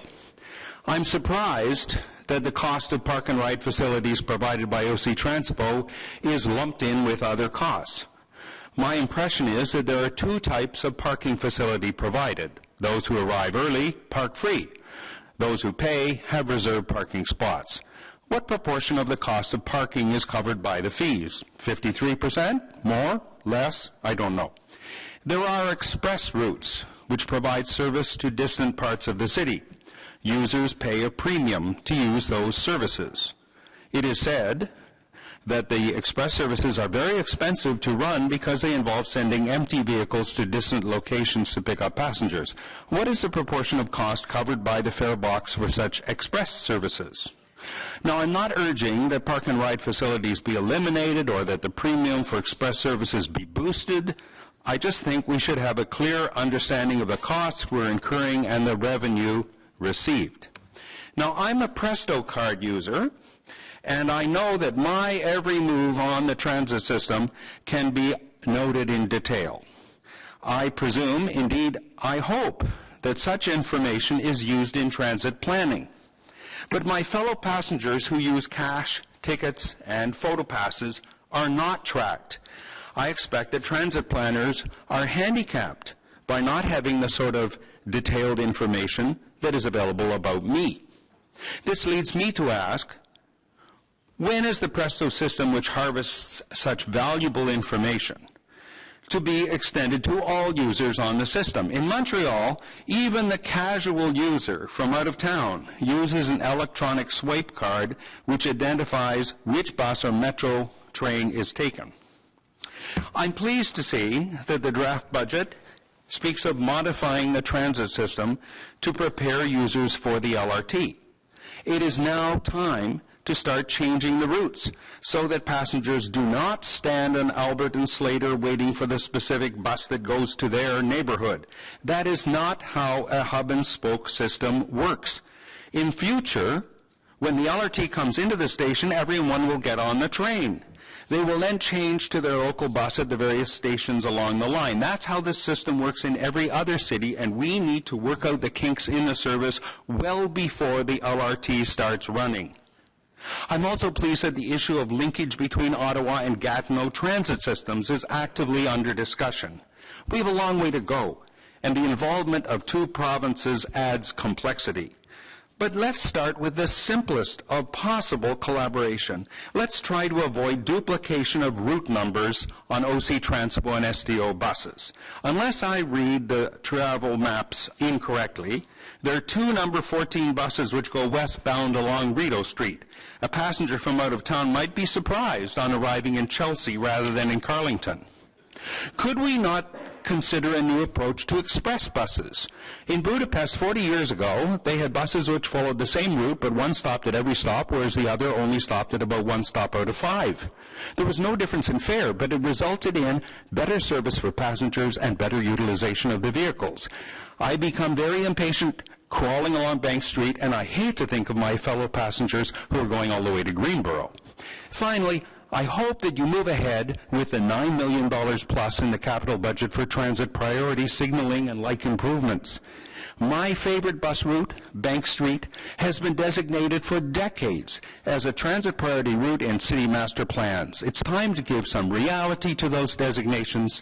My route may not be the first, but if we do not intend to implement seriously transit priority measures, we should stop pretending that improvement is coming. Well, thank you very much, Mr. Brocklebank, for your presentation. Are there any questions of Bob before he leaves today? Seeing none, thank you very much. And, I've got to go to the other list. Our next speaker is Catherine Gardner. Catherine. Is Catherine here? Yeah.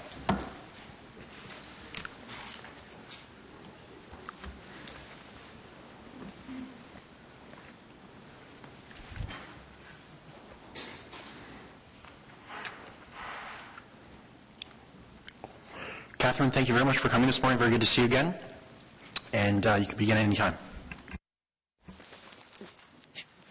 Thank you. And through you, Chair, I'd like to present in regards to age-appropriate transit fares. I know we talked, Diane Breton spoke about seniors and age-appropriate. I'm going to be talking about children. At the present time, children do not qualify for a bus pass. 6 to 12 years of age qualify for a discounted bus ticket. But there are many kids who take OC Transpo every day of the week. Some of the parents cannot wait for the school bus because they have to get to work early. So they take their kids by OC Transpo to the school for the before and after program. We just heard on February 11th that up to 70 schools are going to be having a change in their school times. This is also going to affect many of the parents who have to get to work. They're now going to have to take their children on OC Transpo, who may not right now, plus they're also going to have to pay for before and after programs. For many of the affected parents on low income, this is going to change a lot, and it's going to mean that it could cause undue hardship for them. For many of them, they may have to turn to the food bank. Change in walking boundaries for the schools. We heard the presentation that many of the bus stops for OC Transpo are between 400 and 800 meters. For kids going to school as young as 6 years of age, many of them are having to walk 1.6 kilometers. I don't know about you, but I would not want a 6-year-old walking in the weather today 1.6 kilometers. Many of them are now, again, taking OC Transpo. Parents with vehicles, they're fine. They're going to be driving their kids. I appreciate that the school boundaries are not part of the Transit Commission mandate, but I do see providing a bus pass for kids in this age group equivalent to the community pass would increase ridership. It may provide healthier families because parents who have kids with a bus pass may be willing to travel more, go to after-school programs, weekend sports programs, etc. The community pass qualifications, I constantly hear that people on ODSP or low income have access to the ODSP or community pass. Unfortunately, the only person who qualifies for that is the person with the disability. So for myself, if I want to take my grandchild on OC Transpo, I am paying double what I pay for myself for my grandchild. I don't see that that's fair. I only get less than $400 a month on ODSP. So taking the bus is a large amount. I hear that there's not enough funding for children to get a bus pass and that they have tickets. But we can provide free O-train service for registered paratranspo users. That became when OC Transpo had the, not OC Transpo, the O-train. But I don't know why we still have that. I know some people that never buy a bus pass because they get on at South Keys and go to Carlton U. They don't need a bus pass, but they're getting free service. We could also provide a heavy subsidy for seniors who make $100,000 a year. They get $40, 75-cent pass. That's coming for taxpayers' money. So if we're subsidizing these items, surely we could come up with a bus pass to help families on low income. Thank you. Thank you very much for your presentation, Catherine. Do any members of the Commission have questions of Ms. Gardner? Seeing none, thank you very much. Thank you. Have a wonderful day. And our next presenter from the public is Mr. Trevor Hache. Mr. Hache here? Yeah.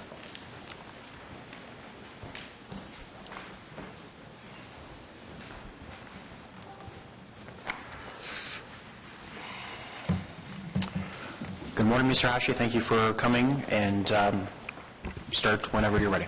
Good morning, Chair. I just want to thank all the previous delegations for taking the time out of their day today to try to build a better city. I have to tell you, there's a lot of disappointment amongst the citizens of Ottawa in the lack of questions that have been coming from committee members or the lack of follow-up related to presentations that have been made. So I would urge this committee to ask some tough questions of staff and of yourselves to see what can be done to ensure that we are, in fact, creating a city that includes people. And this is a very important decision that you're going to be making today, and it deserves to not just be rubber stamped.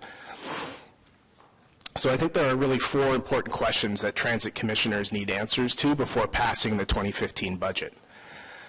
How was the equity and inclusion lens utilized to support the draft 2015 budget recommendation that the cost of the community pass increase by $1 a month?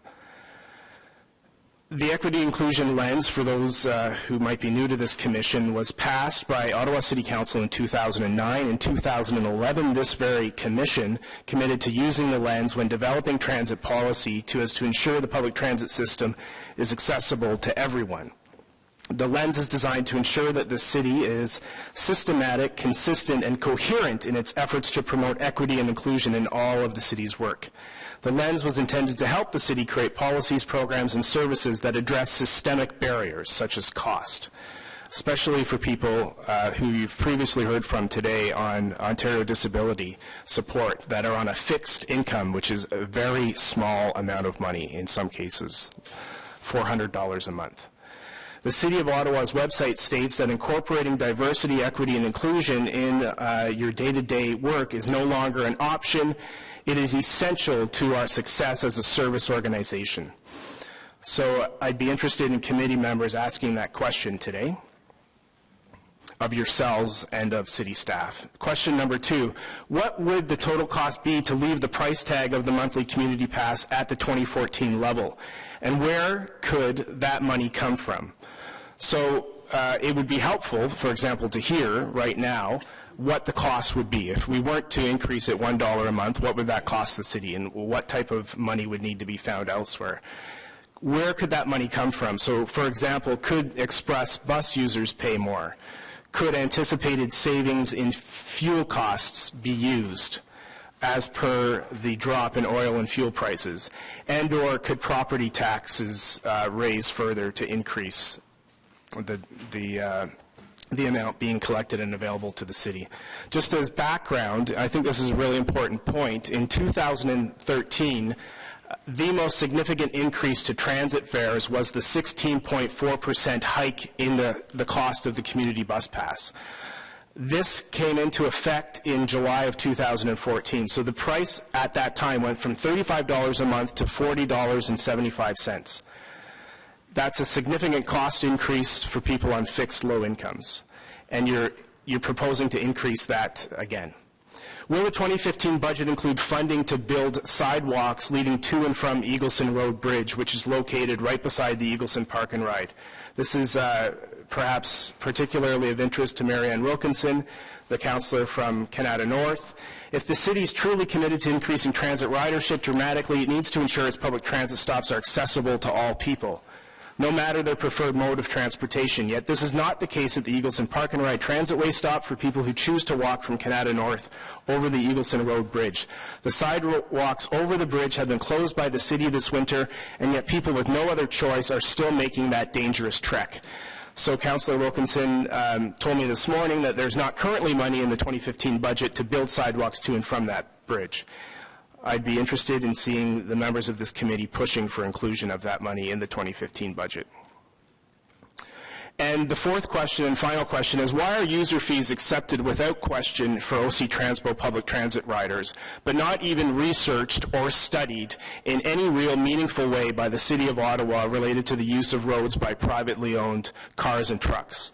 The City of Calgary and Edmonton, other jurisdictions, including Toronto, have been looking into this issue. I would urge the elected officials on this commission to push for that to be included, research and study into user fees for roads in your term of council priorities. All we're asking is for research and study, and recommendations can flow from that. In terms of background related to that question, the city operates, maintains, and is responsible for repairing more than 6,000 kilometers of roads in the city. It's a very expensive undertaking. At the same time, the 2013 Transportation Master Plan said the city was committed to encouraging public transit ridership as much as possible, while discouraging the use of private automobiles in favor of more sustainable modes of transportation. Well, you can send an important price signal by keeping transit fares as low as possible and trying to increase or raise money that would help cover the cost of those 6,000 kilometers of roads being operated, maintained, and repaired. Thank you. Thank you very much for your presentation. A number of the items that you do raise fall outside the mandate of the Transit Commission. Toll roads, sidewalks, and the like are more appropriately handled by other committees. So if there are any questions to the presenter relating to items that fall under the mandate of this commission, now would be the time. Councillor Wilkinson? Yeah, it really is over the bridge, but it doesn't, it actually are people going to the bus, so it has a relationship with getting people there. I just wanted to say, it's in the transportation budget, but that would come, not here. And the second thing is that city staff are searching for the funding because the province has agreed to make changes to the so-called sidewalk, which isn't a sidewalk, this summer, and the city staff are looking for it. So though it isn't in the budget right now, there are emergency things where we can handle things, and this almost falls in that category. So when I have better information, I'll report it to the community. And I still tell people, if you can possibly avoid it, not to walk on it. Somebody almost got hit there the other day, and a driver told me that just expecting to see somebody in the lane of a major highway, and it is a very dangerous situation. So those of you on the Transportation Committee, appreciate the need your update, help. Councillor Wilkinson, but I think that probably falls under the purview of the Transportation Committee. So I'd encourage Mr. Hache to raise issues at that budget meeting in a couple of weeks from now, and I know Councillor Egley will gladly the equity and inclusion lens question, is anyone prepared to seek an answer on that question? So all questions to staff, we've asked that all questions to staff come at the end of public delegations. You should let him know, though, that we are getting a report on how that's being used. It is being used. I know that. I brought that forward, and we're getting a report a little later on how that is being used, and so watch for that. Are there any questions for Mr. Hache? Seeing none, thank you very much for your presentation today. That is the last of the registered public speakers. Is there anyone else who wishes to speak to committee on the budget this year? Seeing none, we'll close the public portion of the meeting, and at this time is a good time to have questions to staff. But before we begin that, Councillor Kakish has the roadmap motion, which he'll introduce at the beginning. We have to approve things in a certain order to ensure that we have to pass the fees first so that we know how much we have to spend, and then we can pass the other elements of how we spend it. So, Councillor Kakish. Thank you, Chair. The motions that the Transit Commission recommends that Council, sitting as Committee of the Whole, approve the Transit Commission 2015 draft operating and capital budget as follows: transit services, user fees, operating resource requirement, and capital budget. Thank you very much. So we'll begin the speakers list on the budget. Councillor Egley. Thank you, Chair. Just a couple of quick questions on the slide deck that you had provided, Mr. Scrimgeour. You made a point that one of the drivers was that certain municipalities or communities get more provincial funding than others. And I noticed, certainly, I know you can't really speak to communities outside of Ontario, but within Ontario, for example, Waterloo looks as if it gets considerably more funding from the province than we do. Can you speak to how the province decides who gets what? Is it population-based? Is it percentage-based? And why are we getting less than other communities? I can speak to that. So the provincial revenue we get is the provincial gas tax, and the provincial gas tax is determined on two things. One is population, and the other one is on ridership. So we just saw a slight decline in ours because our ridership had declined in the previous, and they're actually, it's quite historical. I think it was 2012 data that they were using for the 2015 allocation. So, but various cities, because you can use your gas tax revenue for whatever you want in transit, you can dedicate the whole thing towards helping with your operations, or you can do what we did, which is a portion of it goes to capital and a portion goes into operating. So everybody's allocated basically on the same basis by the province. Toronto has their own agreement outside of the rest of us, but it basically functions the same way. Okay, thank you for that. So if we can bring ridership up, then we will increase our provincial share. Is that what I understand? That's correct. But take into account if everybody else increases their ridership, it stays flat. Yeah, fair enough. Fair enough. The other question is, there were a lot of very helpful charts in there, and there was some discussion of service standards, but you didn't break it down by community in terms of where Ottawa fits in amongst the other cities in terms of our service standards. I'm wondering if that's something you can provide a bit more clarity on. In the other areas, we sort of were in the middle of the pack for different categories, but we didn't have the same amount of detail around service standards. Certainly, we can provide the detailed service standards that we know, but one part that I want to emphasize is that we have a very, very high service standard in Ottawa on multiple fronts that lead to all those slides. And, you know, there are things that are there that you've approved as policy direction and standards that some days we take for granted or we just kind of assume is normal. For example, air conditioning on buses, 100% of the fleet.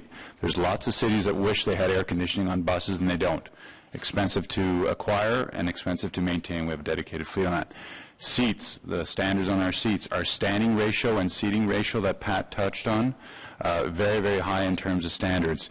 The double-deckers, the articulated buses, again, higher capacity drives the lower cost down for your overall cost requirements. 100% of the fleet on GPS, texting services. There's cities that on bus fleets are just starting to introduce that and wish they were where we were. And we could go on and on with that list. So we're very, very high, and I point to my counterpart at TTC that started the day before I did 3 years ago. He just tabled a report last year that Pat looked at, and we looked at it, and he's recommending a whole bunch of things that you've done years ago in terms of service standard, all focused on improving what our customers demand, and that's outstanding service, which we appreciate. We want them to hold us to that high standard, but our standards are right up there, and in many cases we're the envy of many bus companies across North America. Okay, thank you for that clarification. Thank you very much, Councillor Aguilar. Councillor Tierney. Great. Thank you, Mr. Chair. I do agree. We could jack up the fares and have espresso machines on buses if you wanted to, but I guess the main question is, clearly you feel that we're getting good value for money on what we have as a product right now? We believe that we provide good value for what is obtained by the fare and the fare box ratio. And I think in addition to the standards, I know when I talk to my counterparts, where the envy in other jurisdictions, you're building a state-of-the-art LRT with a transit affordability policy on that. You're upgrading your diesel service. You've got the youngest fleet, one of the youngest fleets in North America. You've seen that when we did the tour a couple of weeks ago. And we've got technology on board, again, that is the envy in the bus fleet. Wi-Fi. Look at Presto. We have the highest update frequency because we have Wi-Fi in our buses for the Presto system and the GPS system and the texting system and so forth. So when you look at it from that perspective, it's great value. And yes, you can always do better, and that's our goal to push to do even better for the funds that are there. Great. Thank you for that. There was a couple other questions I had about the counts, because ridership is always a concern. I always like to see those numbers go up. Are we using the same methodology? What is it when we're actually doing the counts year to year? Like, I see that big, beautiful bar graph, and I just want to know, has it been consistent? Have we changed now that we're using Presto? I know that there's counters on some buses and not on the others. How are we doing those counts? It's there's a complex calculation that Mr. Scrimger's team does, starting off with revenue that's brought in and past sales and so forth. It's factored through also with, we've got counters that we rotate through 10% of the fleet. And again, with the standards that you've approved, we're going to have counters on our LRT, on our diesel trains, and on any new buses that we have, so those numbers will get better. And two things on the ridership. We're at 99 I can't remember the decimal point of our target, and no pun intended, but organizations like Target would have loved to have 99.9% of their target sales. So that's the way I look at it. And Mr. Kanalakis reminds us all the time that if you look at that bar graph, we're the highest year prior to 2009. Like we've exceeded all those previous years. So I know it's down, but it's minimal, and the last quarter, as you saw in the quarterly report, it looks like it's stabilized, and hopefully that continues. It's a modest increase, but we're proud of that. And thank you for that. And I am also very encouraged to see we're going back in the right direction on that. When it comes to social media, Facebook, web, I think excellent job by OC Transpo. Bravo. I am wondering about, on a marketing perspective, every time I seem to be watching TV, I see advertisements for public health or texting and driving, all these city ads, and I think they do have a bit of an impact. And I noticed it, and I'm only thinking about it because of 2 years ago, CTV did this car versus bus example, and I thought, wow, that'd be a really innovative way to remind people how quick it is to take the bus. How much money are we looking at investing in the future on a television marketing campaign, for example? Do we have any funds for that? I know it's very restricted, but I'm trying to think about how we can encourage people to take the bus rather than with a stick, maybe more of a carrot. We have limited funds in marketing, and we're very careful with those because, as we always say, you can't force someone to take your service. You have to provide them outstanding value. And one of the things that you've seen in the last 2 years is we went to Canada Day is free. The response on that, the feedback on that was very, very good. That one, we'd rather put money towards that versus ads. Television's very expensive, as you know.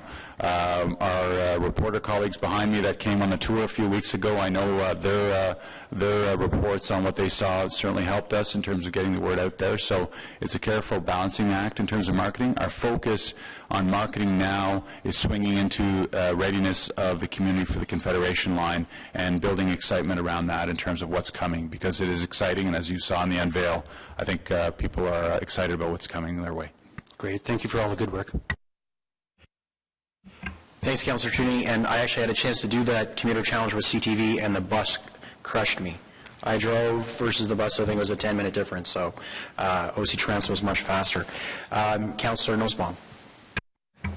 Thank you, Chair, and through you, also a great appreciation for the presentation. I found it very, very edifying, and just had a few questions. The first relates to the budget that was very hard to see on the presentation, but is in page 5 of the budget briefing note. Just looking at some of the numbers for the 2015 draft budget, I'm seeing an estimated 5 to 6% increase both in salaries, wages, and benefits, and in expected overtime. And I'm just wondering if that's due to the payout of a collective agreement, retroactive payments, or what the reason for those numbers are. Yes, all salary costs, there are no expansion of the complement, so there's no FTE increases. So any salary costs are collective agreement obligations. And the expected 7% increase in overtime? Over the 2014 numbers. Sorry, Commissioner, can you just point me to the page you're looking at? On page 5 of the Transit Commission draft operating capital budget. It's the deck presentation that came with.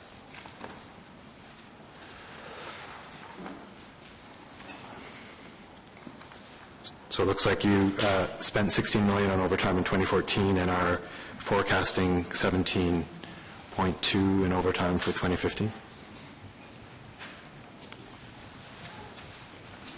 If I could help there, you actually spent $18 million in 2014. 16 was your budget, okay. So you were over by $2 million, so they're just moving the budget closer to the actual. Okay, thanks. That's great on the budget. Just a couple of questions on the presentation. I really enjoyed learning about the elasticity stuff, so thank you very much for that. One question I had is, I know you, Mr. Chairman, OC Transport Management spoke at the last meeting about some expected service disruptions between now and 2018 as the LRT is getting constructed. I'm just curious whether or not you've done any examination of what the expected impact on ridership will be. Is there an expectation that due to the service disruptions you're going to see a decline in ridership that otherwise wouldn't exist if the service levels were staying static?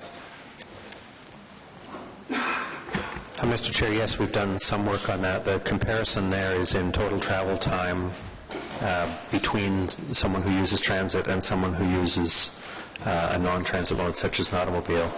And based on the information we have from the design of the construction, phasing, the way that the transit service adjustments are being implemented in the bus lanes, our expectation is that transit ridership as a proportion of all the people who are traveling through the corridors affected by the construction will remain the same or will increase because it is quite likely that the delays for motorists will be greater than the delays for transit customers.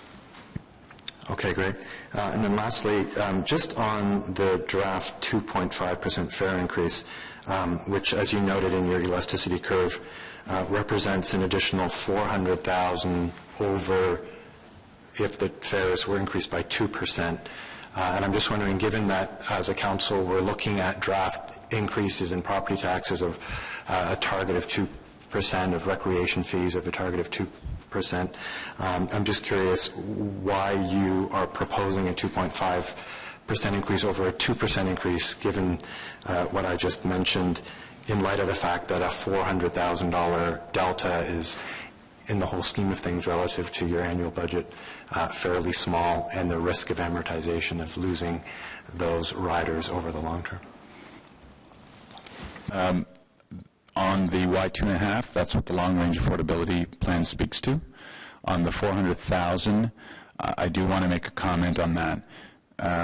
In the grand scheme of things, yeah, if you look at it on $500 million budget, perhaps, but I would argue no, because I just got my financial numbers for year-end. Looks like, once again, OC Transport will be in the black.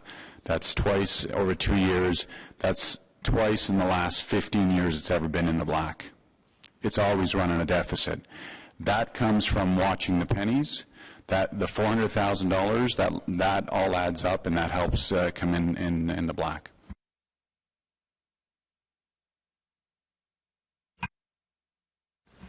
Thank you very much, Councillor Nussbaum. Councillor Leeper. A question, Mr. Chair, on slide 4, going back to the very beginning of the presentation, and I can only echo my colleagues' compliments on the depth of it. The assertion was made a couple of times, actual ridership depends on many factors, most of which are driven by the economy market. And there's a lot of emphasis put on factors like, for example, the rate of employment, et cetera. But surely when people are making, as rational actors, a decision about choosing one mode of transportation to get from point A to point B versus another one, the cost of that is one of the biggest considerations that they have. It costs me a certain amount to go by automobile, by taxi cab, to walk, to bike, to take the bus. I'm wondering, in that market for the various different competing modes to get from point A to point B, what is OC Transpo's impression of the gap between, say, taking a private automobile from point A to point B versus taking the bus? There are costs associated with taking the car, the cost of owning or leasing the vehicle, the cost of fuel, the cost of maintaining. There are costs associated with taking OC Transpo, a monthly pass, a certain amount out of your e-purse, tickets, etc. What does OC Transpo think about the difference between those two modes, and is it growing or is it narrowing? Well, the cost of ownership of vehicles is increasing. It used to be around $8,000 a year all in when you factor all those modes in, and parking and gas and insurance and so forth. Absolutely, it's a choice that people make in terms of that, so particularly young commuters. And one of our key strategies, and that's why we're excited about the LRT, is transit users for life. Because typically you see a drop-off when they're at the age that they can afford a car, and we're actually doing some deep thinking on how do we keep them on our system for life, because once you switch into a car mode, you may lose them forever. So it's definitely a key factor. But employment is a key driver, because think about losing your job. You're going to start shedding costs immediately. If you don't have employment, you're going to look at what are the things I can control, and that monthly pass or those tickets that I'm buying, I'm going to drop off. So it's a key indicator. So in your view, the gap between taking a private automobile for, say, a person who works downtown and has to get there via some sort of vehicle versus OC Transpo, that's growing? It's becoming more expensive relative to public transit to take the car, or is it narrowing? It doesn't compare. We win hands down if you're looking at costs. Okay. What we have to do is provide safe, reliable, timely, comfortable service. That's all those standards that Pat talked about, and you'll win every day. But how is it trending? I don't have that. We can certainly look at that and follow up with you. But the financial gap is very significant. And your assertion, obviously, is that the anticipated delays to travel that also factor in, because time is money, along with increase in fares by 2.5%. I think the rough math is that a household with 2 monthly pass holders are facing an additional $60 in cost. That's still not going to bring the trend towards the point where private ownership vehicle starts to look more attractive. No, and don't forget, you also, in improving the Presto program, you can share a Presto card. It's one of the advantages. So some households that used to buy 2 passes or tickets are now sharing a Presto pass. Interesting. Okay. Thank you. Thank you very much. Councillor Kakish. Thank you, Chair, and thanks to staff to the presentations and residents as well for coming out and presenting as well. I have a few questions, a couple of questions. One of them that came up a few times during the presentations was about the fuel costs. So if we can clarify that and how the hedging works for the city, Mr. Manconi or the Treasurer, so we get a better understanding of the implications of the drop in fuel prices. Certainly, I'll try to explain what we do. So we hedge with financial institutions the cost of fuel in diesel fuel only, not ethanol, which is what you buy at the pumps. Most people are familiar with the drop in prices on ethanol, which diesel fuel doesn't follow quite the same pattern. As a matter of fact, in this last year where you saw about a 35% decrease in the cost of fuel at the pump, you only saw 25% on diesel. So it's not quite the same market. But we actively hedge. We enter into hedges with financial institutions up to 18 months in advance of the actual time period when the hedge will be active. So in mid-2013, we were starting to hedge for the 2015 year. Our policy is that we will hedge up to 75% of the fuel that the city consumes as a whole, diesel fuel. So we have, I think it's 53 million liters we use a year, so we'll only hedge up to 75% of that.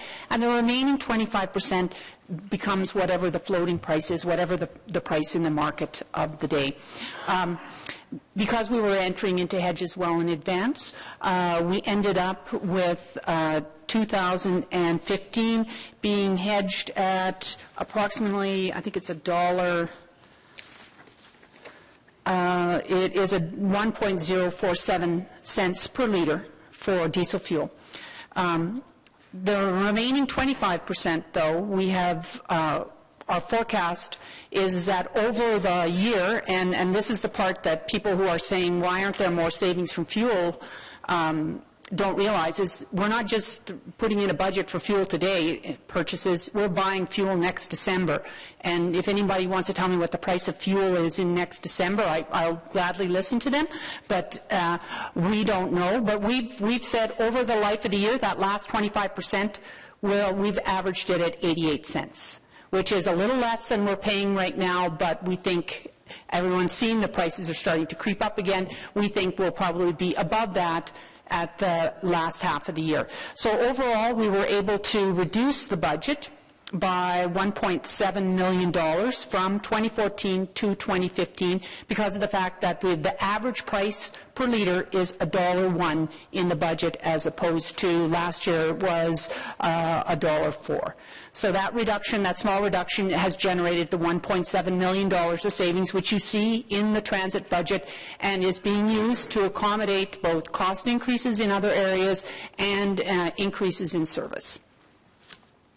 Thank you, and I hope that clarifies it for some of the presenters that mentioned that. My other question was, as a follow-up to Mr.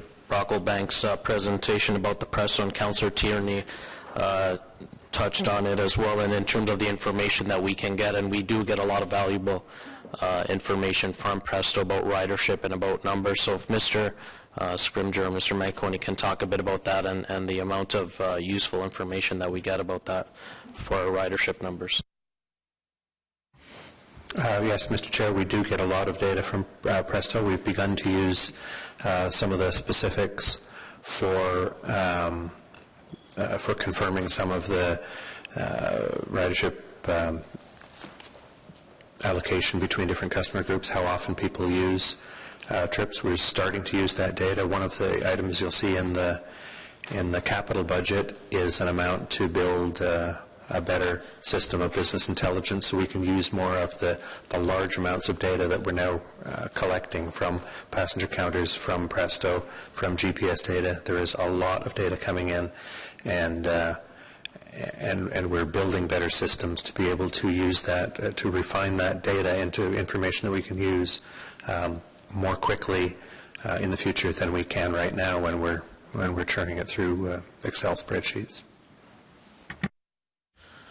Thank you. And I guess my final question or comment is, about the fares that we're looking at. Obviously, none of us want to increase the fares, and that's always a difficult decision for us. And I appreciate all the comments and the views that we heard this morning. But at the end of the day, we are going into, or we are in the process of one of the biggest projects in this city's history. We are going to see that transition period in the next couple of years from transit to the LRT. So what are the implications of not going with these increases that are being recommended, and what are the implications for OC Transport if we don't do this?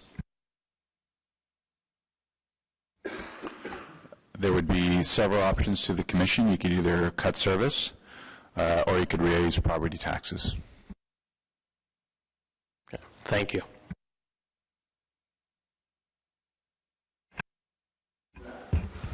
Thank you for the very exacting clarity on that. Councillor Wilkinson. Thank you, Mr. Chair. Just a few questions. One that was raised about the equity and inclusion lens, and I just want to know, I know that you've been using it because I've been given information on that, but was it used in looking at the fare increases as well and taken into account, or has it only been used on actually services to people? It's to be used on everything we do. And fares is a little bit complex because you have a whole bunch of other policies, as you heard from Pat today, that factor into that. But having said that, when you look at all our other services, para and some of the things we're doing there, the 5,700 additional para trips, that's us instantly saying, we know there's a backlog there. Equity inclusion says accessibility for everyone that uses our transit system.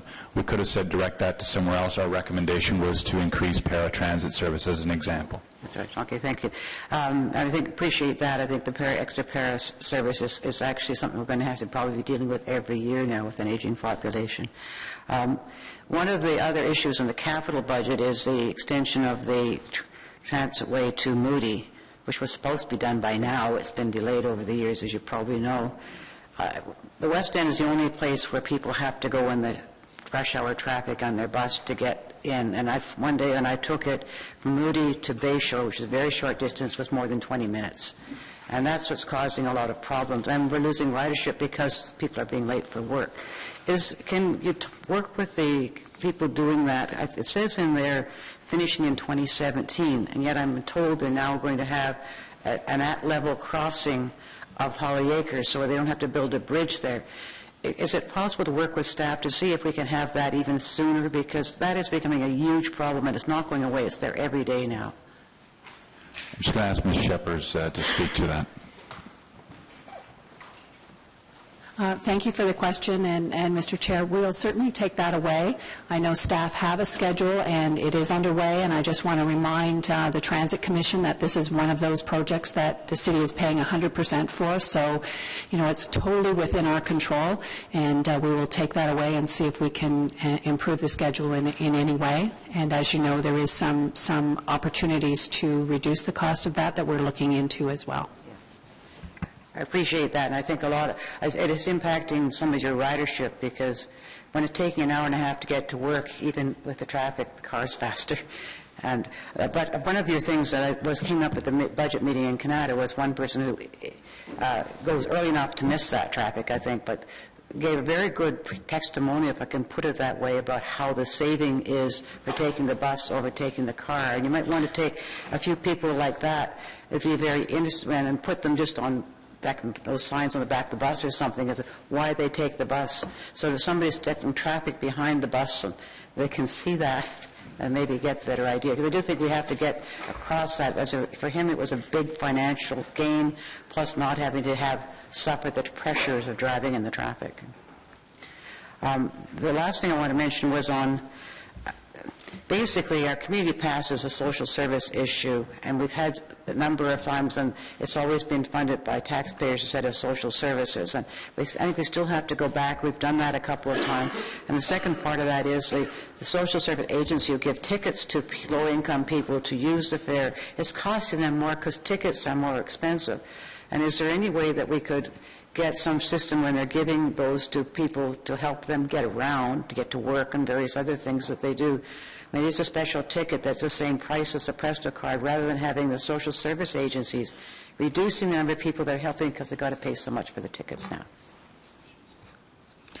Mr. Chair, when we move to the new fare system that you've approved, the goal is to eliminate all paper products, and we move to other mediums, and they are on the list of how we're going to shape that. We don't have all that mapped out, but moving away from tickets could be advantageous, and so we're doing some thinking. So we'll be getting a process. report on that later this year, or? We'll be advising you on how we move through that fare system. You've approved all the principles of it in terms of what that means, but basically all that will be left is cash. Everything else will be either a Presto card or a machine-readable type of fare medium that has barcodes on it. Service, the social agencies could use that probably. We will hook up with the social agencies, Mr. Burry's team, and map all that out with them, and we can certainly follow up with you if you like. Okay, thank you. Thank you, Mr. Chair. Thank you, Councillor Wilkinson. Councillor Kadri. And I think Councillor Wilkinson is leaving, so you can grab her chair.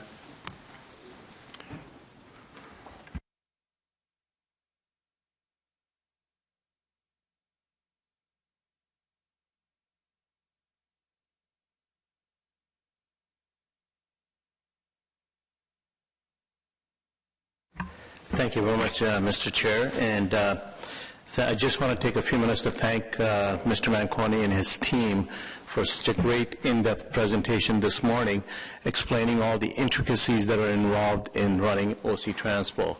I mean, it's great for us to sit around the table and think that you just hop on a bus and it's going to be there, or you wait for a bus and it's going to arrive. There are certain conditions that we deal with on a regular basis, and if last week's weather hasn't proven that to each and every one of us, I think, we missed something then. But those are the kind of challenges that an operation like OC Transpo works with on a daily basis. I get numerous tweets every morning from my residents saying my bus is 11 minutes late on a minus 30 or minus 35 degree temperature. But to credit OC Transpo in terms of the work that they do, with the tweets and the email, they do respond to them as quickly as they can once they investigate the situation as to what happened on that particular trip. In growing areas, the challenge has always been how do we keep up with the service and the area itself growing.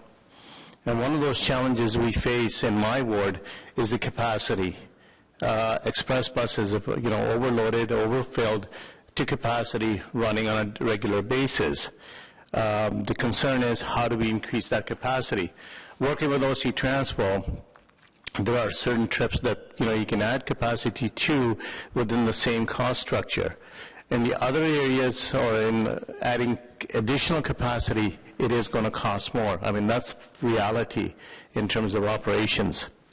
In terms of the service itself in the growing areas, there are a couple of things that OC Transpo has already tried and worked with, especially with some of the new developers where they're offering not subsidized but bus passes to those residents as they move in as an incentive to use OC Transpo, and I think that's a good move to help support new services in growing areas. That way, the service can be paid for by the ridership. Just have a couple of questions for Mr. Manconi.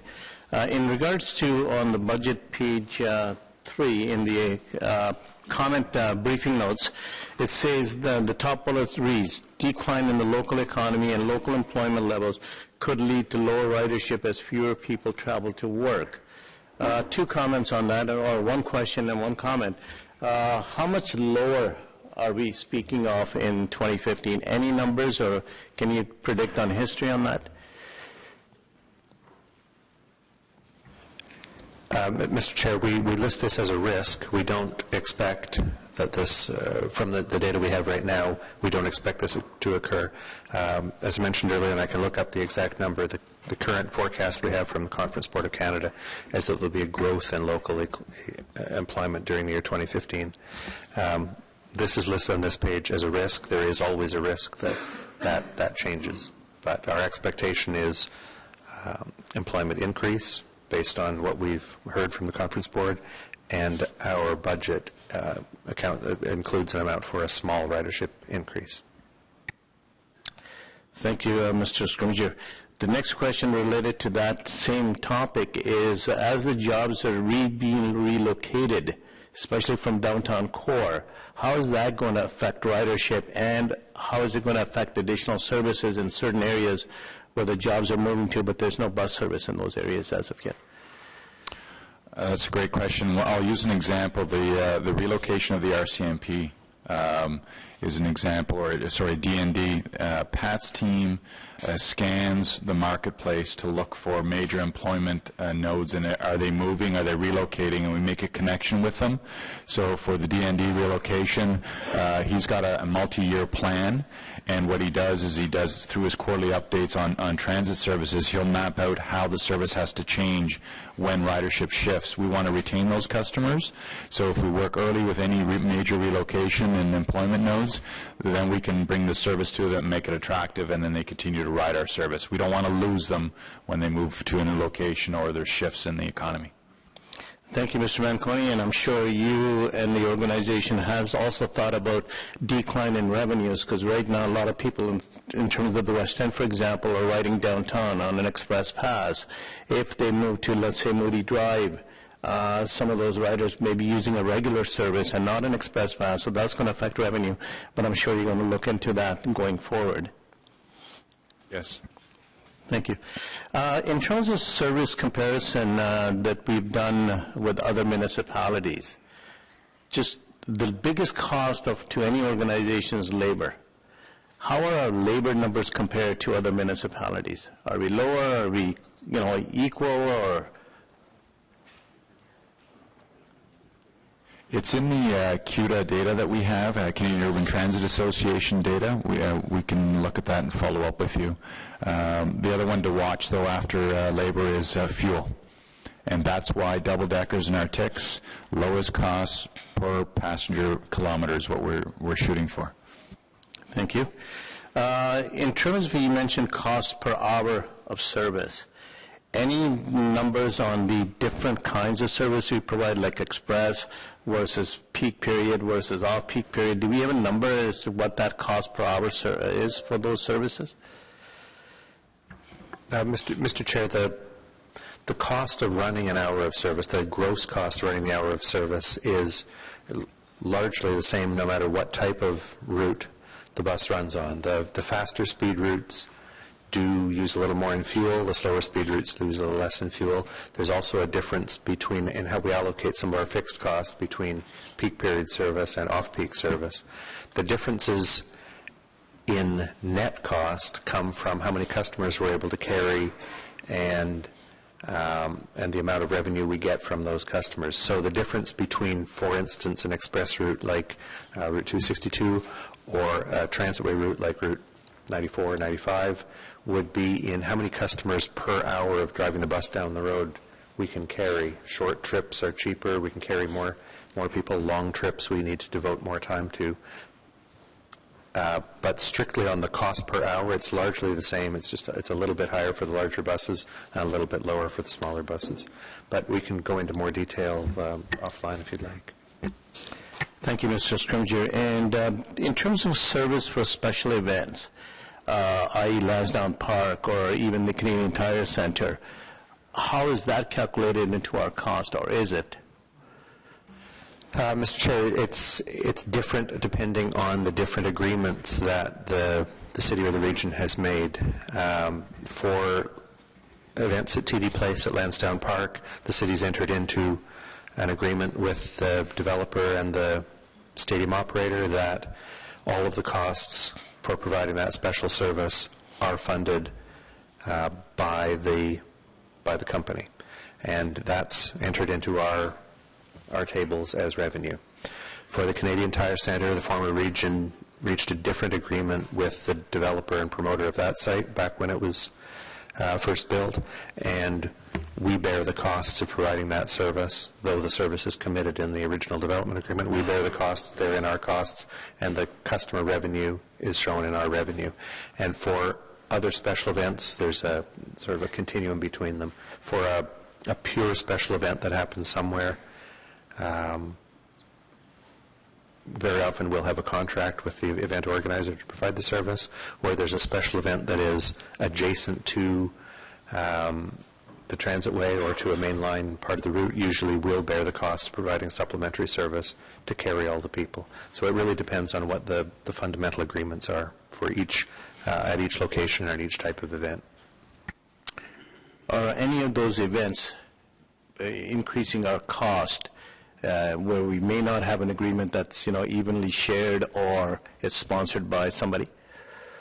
Yes, some of them are. Some of the costs, some of the events that are taking place in the central part of the city, where there is not an agreement in place for those costs to be reimbursed from the event organizer, but there is an obligation to provide good service to our customers, we do bear some of those costs, and they are not reimbursed. Thank you, Mr. Scrumger. Now, just coming back to Mr. Chair, to Councillor Tierney's question about promoting our own service in terms of different ways to do that.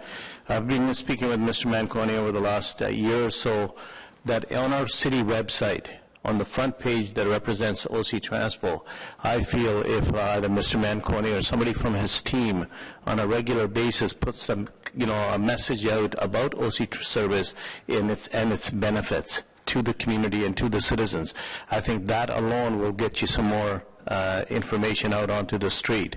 And I'm not only suggesting that for OC Transpo, I think some of our departments in the city should be doing that on a regular basis. Here's a great item in terms of our website, even though we have challenges with that website, but if we could take a front page of each department and have a manager, deputy city manager, whomever chooses, to get a message out there, and that message could be on a regular basis and could be information being changed on a regular basis also. So thank you, Mr. Chair, and thank you, Mr. Manconi and team. Thank you, Councillor Kadri, and certainly I think as we move closer and closer to LRT, marketing communications will, I think, become a bigger and bigger element of our discussions and what we're doing with OC to ensure that excitement for LRT continues and we have everything in place in 2018 appropriately. Thank you, Mr. Chair. So thank you. Commissioner Milner. Thank you, Mr. Chair. And I'd like to welcome the members of the public who have come to speak to us today. They've certainly been enlightening, and I've been on both sides of the table, so I appreciate their willingness to come out today, and to staff as well for preparing these amazing documents. My first set of questions, I'd like to discuss the number of routes that make or number of ridership days or rides that it takes for somebody to get to a monthly pass. Certainly, doing quick calculations just on in front of me here, it seems that the numbers vary widely, for one, and two, they haven't changed to kind of encourage people to get to that monthly pass, and especially since we've discussed the added benefit of the transferable pass, that maybe we need to be focusing our ridership levels or an added benefit to a monthly pass. Mr. Chair, the ratio, the comparison to make is probably the ratio between a monthly pass and the least expensive single ride option, which would normally be the e-purse. The ratio in that 38 to 42 range, so about 40 trips a month, plus or minus, has been relatively constant for the last possibly 25 to 30 years. There was the major policy decision was back in the 70s, before the transitway was built, that Ottawa, really alone among major cities, really pushed the use of monthly pass rather than pay-per-ride fares. That encouraged people to commit, encouraged people to remain using transit once they had committed, and so that many of their optional rides were on transit rather than using other modes. It became, through the 80s and 90s, fundamental to the way we operated the transit service and the way we still do operate the transit service through downtown, that we couldn't move the number of customers out of downtown in the afternoon rush hour that we do if we were not to allow people to board by all doors of the high-capacity buses. If they had to get on the front door and file through and pay a fare, we wouldn't be able to move so many customers. So though it wasn't introduced for that reason, it became fundamental. It also, though, serves as a cap to how much revenue one would make. Though our costs would continue to increase, if somebody makes 40, 50, 60 trips a month, they only pay for 40. Every trip after that is free to the customer, but the agency still bears a cost to move that person, especially if it's at a time when more capacity needs to be added to provide that service. So in a city that has a higher proportion or a higher off-peak transit use than Ottawa does, in a more dense city like Toronto, Montreal, the extreme of New York, somewhere like that, they probably can't afford to have such a low ratio on a monthly pass as we can, because they actually have higher costs they need to collect at those off-peak times, because in Toronto they got to put another train on the subway or another 4 trains on the subway, and as we do a little bit, but not so much here, because we're still a comparatively low-density city, a comparatively peak-oriented transit service, with only certain routes that are quite full at outside rush hours.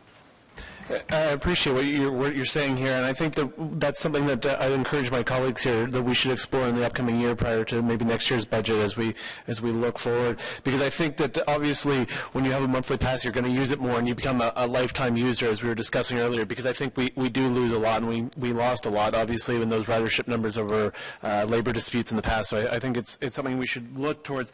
And my second question is about the use of, or eliminating paper products, as we've discussed, and the use of monthly passes still in a paper product form, especially since we have Presto cards that are so great to use once you get to use them, and why we're still, or what the cost burden is to OC Transpo to eliminate that $6 fee for a new OC Transpo or a Presto card. So on the fee, it is costly. It's one of the things that we haven't done a good job of telling everybody is that the Presto card, I give credit to our Metrolinx partners that set it up, is one of the best cards in the industry. It's highly encrypted. It's very secure. Other cards, I won't name the agencies, you can see that on the internet if you like, have fare evasion problems where people have cracked their cards and are doing fraud. Swipe cards are known for that, and they're losing fares that way, but it's better than not having them. So the $6 fee, what our Metrolinx partners tell us, they're the agency that set up the program, is that we're trying to drive that cost down, and I've got to give them credit again. They're looking at how they can bring that unit cost down there. So they have relationships with the manufacturers of the cards and so forth. We did free when we launched. That drove the uptake up significantly. And in terms of the paper products, the restriction right now is that we don't have a suite of options available to us on how to do what's called like a limited use medium, where you're a tourist, you want to come in, get a disposable card, you'd have to pay $6 to get a Presto card loaded. We're pushing Metrolinx very hard that by the time we get the first phase of the Fairgate system up on the Trillium line and then the LRT, we need every capability to do things like free Wednesdays for seniors and not have to tap your card or not take your money, the limited use mediums and so forth. So that's what we're waiting for, is that enabler from Metrolinx. And certainly that sounds great. My card cracked this week, so I feel people's pain when it actually literally cracked. I think that those are certainly things that we should be keeping on our radar, because obviously right now we talk about burden sharing here, and the obvious burden is going on the regular one-time non-express user. as a whole, because there's so many more of them. You spoke earlier about the ratio is somewhere between 30 and 40?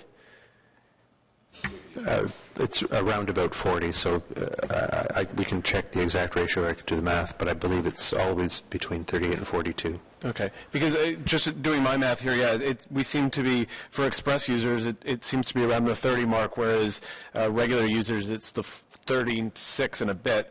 And interestingly, monthly or day users, I found it's 12 days a month, which in the summer I would expect that people are going to start using days and walking more, whereas in the winter you're more likely to go towards a monthly pass. What's the ability, again, asking our partners to be able to buy day passes through your transit card? Because I know now you actually get a transfer. Is that something? It's possible, and again, everything's going to go to some type of a machine-readable product. Yeah. Thank you, Chair. Thank you very much, Commissioner Milner. Commissioner Mallow. Mr. Chair, thank you. So it's been a steep learning curve for me over the last 3 weeks or so. OC Transpo and public transit is a complex system of systems. There's no doubt about it. It's a closed system, so you push on one side and you feel it on the other. So I understand all of that. Well, it's not true. I'm trying to understand as much as possible. It's going to take some time. I am a user, though, and I pay my monthly fee. I'm very happy with the service. I think that we have a professional team. I see it every day. I saw it when I visited OC Transpo, 2 weeks ago or so. Everybody is passionate about what they do, and you have invested the intellectual rigor to understand the system and be able to respond to our challenges and our questions.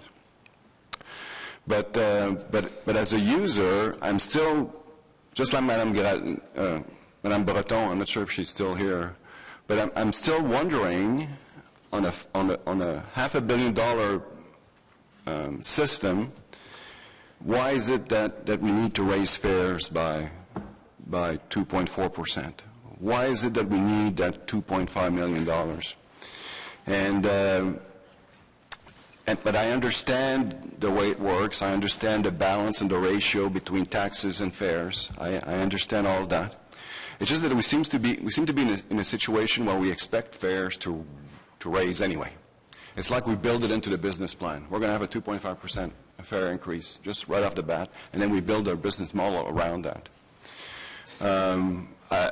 It's probably not true. I hope it's not true, but it's certainly a sense that I'm getting. I wonder if we are capturing savings and applying those savings at the right place. And I wonder who makes those decisions. We've heard that, for example, we're probably not going to spend as much as we expect to spend in 2015 on fuel taxes, or on fuel costs, diesel fuel costs. What I've heard before is the plan is to reinvest those savings into operation to increase the quality of our service.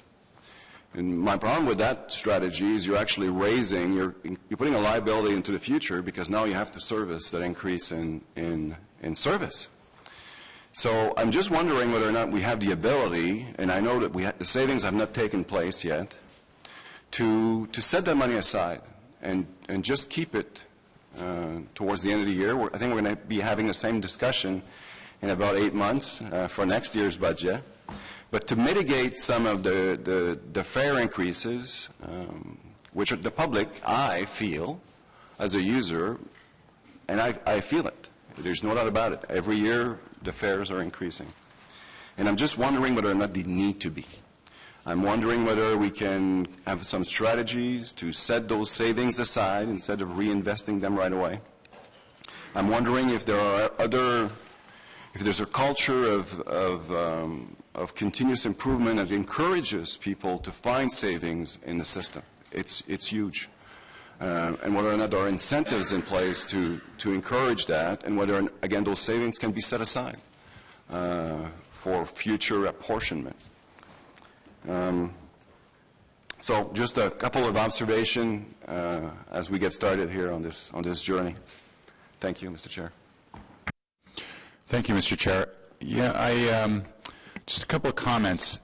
The way the budget process starts is the senior management team gives us a target that's based on assessment and the financial objectives of the organization in terms of tax targets and so forth. For us, and you can see it in the document, that's $7.9 million. And I can tell you, I've been doing budgets for 26 years, what happens is you get the lists. The lists come in from all the managers in all this room, and where's Mr. Greer? Mr. Greer's at the end of the table. Financial incentives, to meet that financial target of 7.9, we are managing $16 million worth of additional asks. We had to take that off the table. That's done through efficiency, that's done through smart planning, that's done through the stuff that you saw on the tour the other day. So Mr. Greer, I believe he had a budget pressure on parts. He's not getting that money, but he's going to work smarter. He's getting very innovative. He's doing some stuff on parts acquisition. He's got a team behind the scenes that's going to look at how to get lower parts costs and so forth. So those, and they're not bonused for that. The MP bonuses are gone and so forth. It's about that pride and passion that you talk about. The 2.5 is in the financial framework. It's in the affordability envelope, and that speaks to the slide. I can't remember the one Pat had up there. It's about, do you, as those that govern us, want to buy and afford what you have put in that plan in the future? And I respect that you're new to the table, and there'll be a review of that plan in this term of council. Our employees, they're the ones that drive that efficiency. Those bus drivers that you see each day, those people, those mechanics on the floor, the schedule, the back office staff, all of them, they're the ones that know that $7.9 million is all that's affordable, all in, and they will do everything it takes to meet that target. And it's not me, it's not the management team, it's the employees that got those 2 years of in the black. And that's led through, and they all understand, when this budget gets approved, they'll get a notice from me saying, here's our budget envelope, let's work together to achieve that, and they're fed that information. And I have to say it, the 3 union partners that we have, they're committed to the service, they're committed to driving the efficiencies, they're committed to meeting your objectives, because again, and I thank you for saying it, you've seen the passion, and you feel it, you don't just see it. You feel it, and they care about the city, they care about the financial. The 2.5 is not out of the air, and on the service, the $1 million in service and the reinvestment of the gas portion, it's all those services, or those lines or those routes meet the service standards, and I've been on those routes. I've had to deal with the complaints. Go down Bank Street, I've ridden those routes. They're jam-packed, they're exceeding the standards that we've talked about. And there was previous goals that we've set. $30 million of efficiencies were found in 2011 and 2012 through a whole bunch of strategies, many of which we've talked about here, and I'd be happy to share with anyone what we've done there.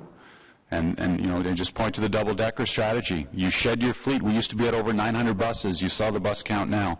That's a reduction in bus fleets. We took 127 FTEs off the table in 2012. That's through efficiencies, and we're not growing the organization this year at all.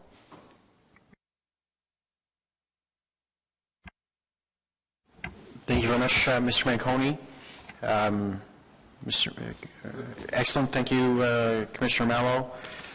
Commissioner Crew. Thank you, Mr. Chair. And through the chair, I've got, first of all, a couple of questions about the presentation, and then one question on the budget proper. Mr. Scrimgeour, you've been hearing a lot of comments specifically praising the presentation that you made, and I do think that there's a level of detailed information here that we haven't seen before. I'm surprised to discover, looking at your very detailed information on slide 26, the one about fare types and ridership, that despite the 10% discount in cost, there were 6.9% people, or 6.9 million riders using tickets, and only 6.6 million riders using e-purse. I'm wondering, first of all, can you tell us the rate or what is the trend in terms of those two numbers relatively? Have we continued to see a migration from tickets to e-purse, or has that sort of leveled off now? Mr. Chair, I think the Commissioner has understood it correctly and answered the question. Yes, there has been a trend, and yes, it has leveled out recently. And I don't have that here. We can get that, and we can send it over to the Commissioner directly. But I have seen the table, and I think we showed that table at the orientation session that we held, which you weren't able to attend. There do remain some customers who prefer not to purchase their fares online and who are not in a location in the city where they can easily travel to one of the offices where they can charge up their Presto card in person. And so one of the things that Mr. Manconi was talking about is limited use media and finding new ways to use the Presto system, perhaps with other types of lower price smart cards or more reusable smart cards or other machine readable fares, that we can encourage people to move away from, or that we can continue to allow people to move away from tickets and towards stored value to benefit from the possible savings. This might mean things like having a form of smart card that we can sell at retail locations, or putting more fare vending machines once we receive them. The project policy decision's been made by the Commission on the new fare system for the Confederation line, for the Trillium line. Well, part of that is to have fare vending machines where people can walk up to a machine, use cash or credit or debit card to recharge their stored value or to purchase a monthly pass. We might be able to install those machines in other locations across the city rather than just at rail stations. Now, currently that's not been investigated. Currently that's not in the capital budget, but that's another way on top of the limited use media and the pre-charged smart cards that we might be able to get more of these options in the hands of people who otherwise are choosing not to make that change. And again, through the chair, as is often the case, Mr. Scrimgeour, you've sort of anticipated my next question in terms of, do we understand, that what would apparently be economically irrational behavior in terms of paying more, and why that is, and what we can do to address that situation? Because I do suspect that it's not, people are not choosing to pay more, but rather feeling that they have less of a choice. And so I feel that you've addressed that well, and certainly look forward to the efforts that we can do. In the interim, and in light of Councillor Wilkinson's comments, that does say that one of our highest ridership still is on regular paper tickets. And that's certainly something that we're going to need to address before we get anywhere close to the notion of doing away with paper products altogether. And then although, again, through the chair, although I'm not sure to whom each should be directed, with regard to slide 27, Council's core fare decisions, I'm correct in my understanding that these are the things that are already decisions made by Council that are at the core of our fare policy, such that we wouldn't be able to change them today even if we wanted to. Is that correct?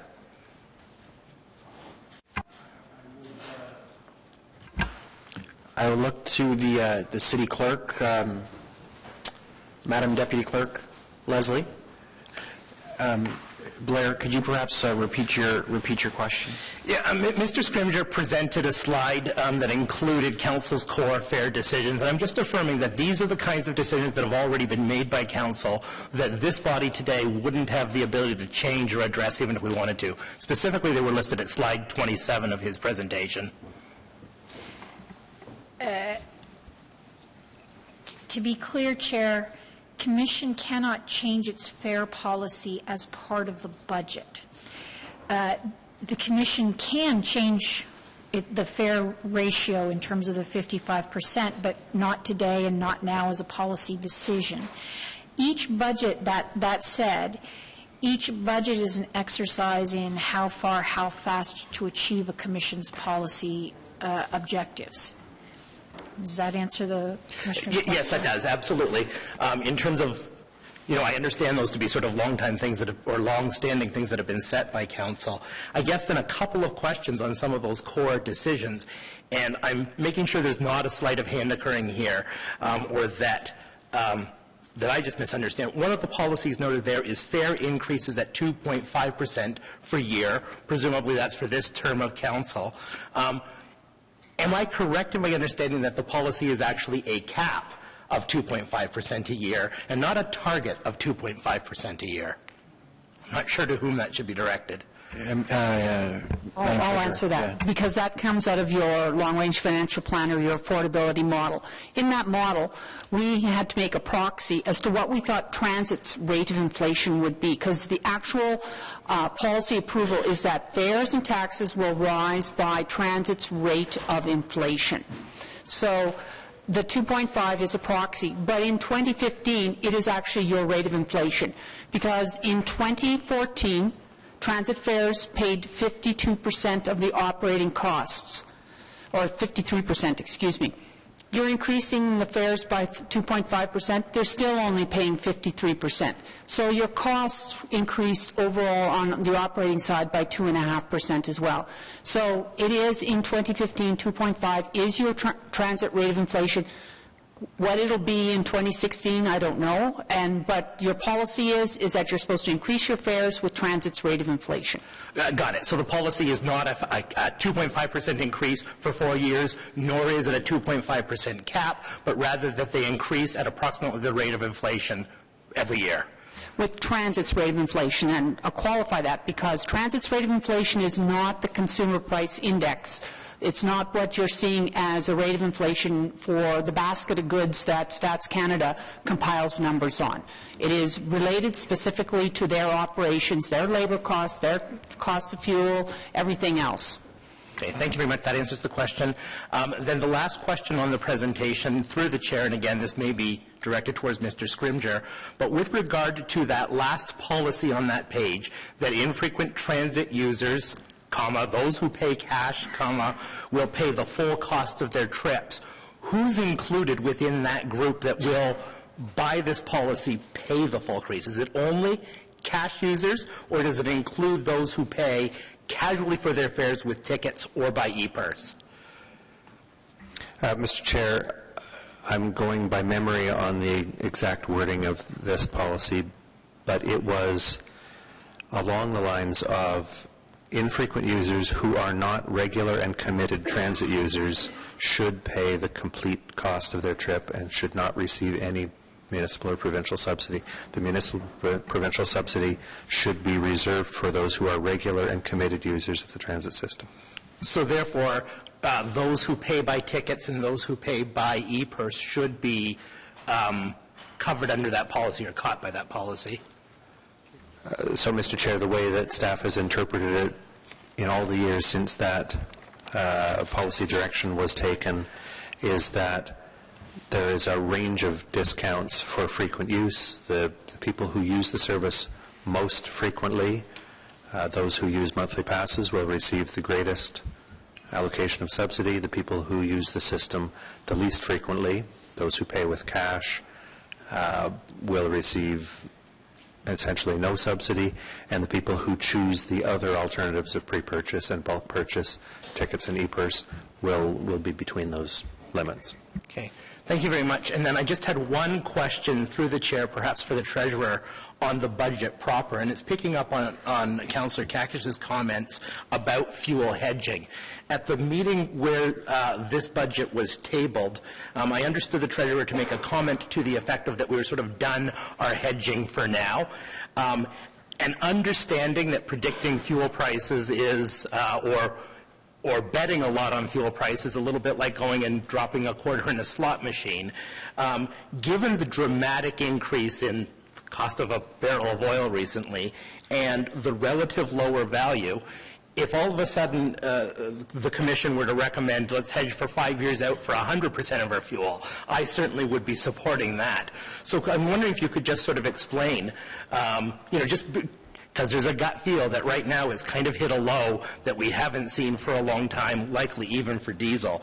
So I'm just wondering if you could sort of comment on your comment that we're done with the hedging program for now, and could maybe explain a little bit about why we don't go for a higher rate of hedging or hedging 24 months, given what seems to be this blip of very low prices right now.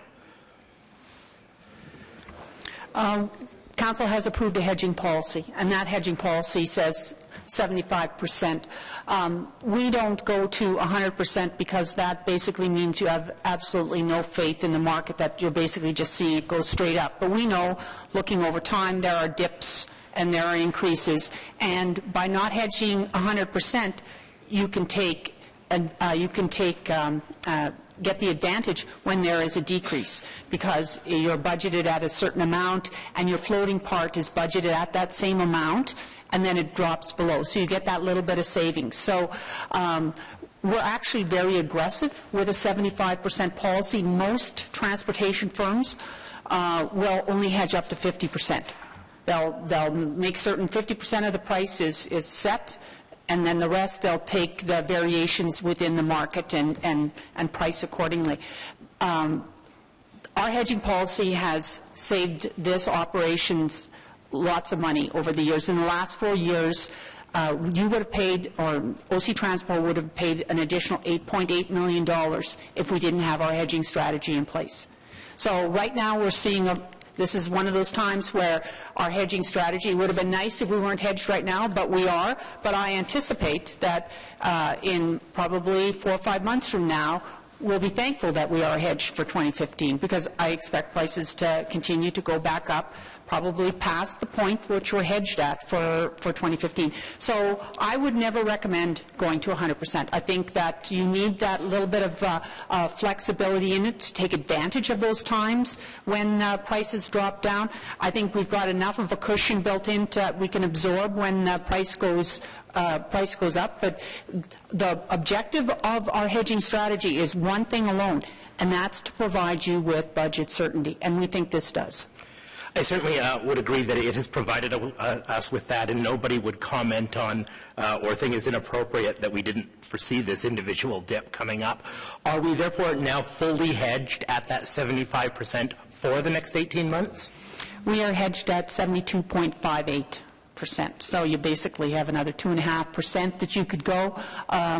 I would say that 2.5% is probably not worth it, given the fact that we're taking advantage right now of having the floating price be significantly lower. So I would say my advice would be to leave it as it is for the rest of 2015. We're already embarking on our 2016 program, though, to see what we're going to purchase for 2016. Okay, well, that answers my concerns. Just my thought in the long run is that I think that, this body should be committed to making sure, and it always will be the case, but that taking the bus is much cheaper than taking the car. And I think that right now people looking at regular fuel prices are seeing the cost of a liter of regular gasoline drop and are saying, hey, it's a little cheaper to take the car right now. So my hope would be going forward, if fuel prices continue to stay low, that some of those savings could eventually be passed on the riders to keep our fares low. Thank you, Mr. Chair. Thank you very much, Commissioner Crew. I don't have anyone else on the speakers list. We do have 2 motions from Councillor Leeper. I'm looking at the clock, and I wanted to gauge the committee's interest in taking a 5 to 10 minute health break, or if they want to plow through these motions and end the day. So just gauge if who wants to stay and just get it done, or do we need a break? We're going to get it. We'll stay and get it done? Okay, wonderful. So, Councillor Leeper, I will leave it to you to introduce your motions. Thank you. And, Mr. Chair, as you mentioned, I am introducing 2 motions, so I'll address both, but I think we're in the user fee, the fare increase portion of the roadmap at the moment, so I assume we'll deal with that one first. We have heard a significant amount of discussion about fare hikes this morning. One of the pieces of information I guess I was hoping to hear a bit more about but didn't was what the proposed fare hikes are expected to do to rider demand. And I think that's going to be the subject of some uncertainty. I've done some back-of-the-envelope math. I believe that a monthly pass holder household is facing a rate increase of about $30 per year as a result of the fare hike. If that fare hike were passed on instead to the property tax base, and somebody can correct me if I'm wildly wrong, an urban household might expect to see a property tax increase of $8 per year. I like that math. For those non-transit using households, encouraging transit use rather than discouraging it through fare hikes would have the benefit of reduced environmental impacts, road congestion, the need for road widenings. So I'm introducing today two motions. The first would address a key concern of mine, that the regular cash fare not increase. It's currently set to rise by a dime, or 2.9%. We heard at the budget consultation that was held here at City Hall, and I've heard it from executive directors of food banks, that those nickels and dimes are becoming increasingly difficult to find for some of the system's most vulnerable users. I'd like to see that revenue generated elsewhere in the fare classes. And then the second is a motion that would see Council consider a recommendation that the revenue that we're currently set to gain through increasing transit fares by 2.5% be added to the property tax bill instead. This whole amount may be too high, and I think that this figure might serve as the starting point of a compromise discussion, but I think it is important that we have that discussion. If this motion doesn't pass, I'm certainly hoping that over the course of the next year or so, this commission could revisit its policy with respect to how much of the system should be funded by users directly in light of what we know about transit's key role in this city's sustainability. I think it's important to note staff have emphasized the importance of funding service improvements in order to boost ridership, and it is important to do so.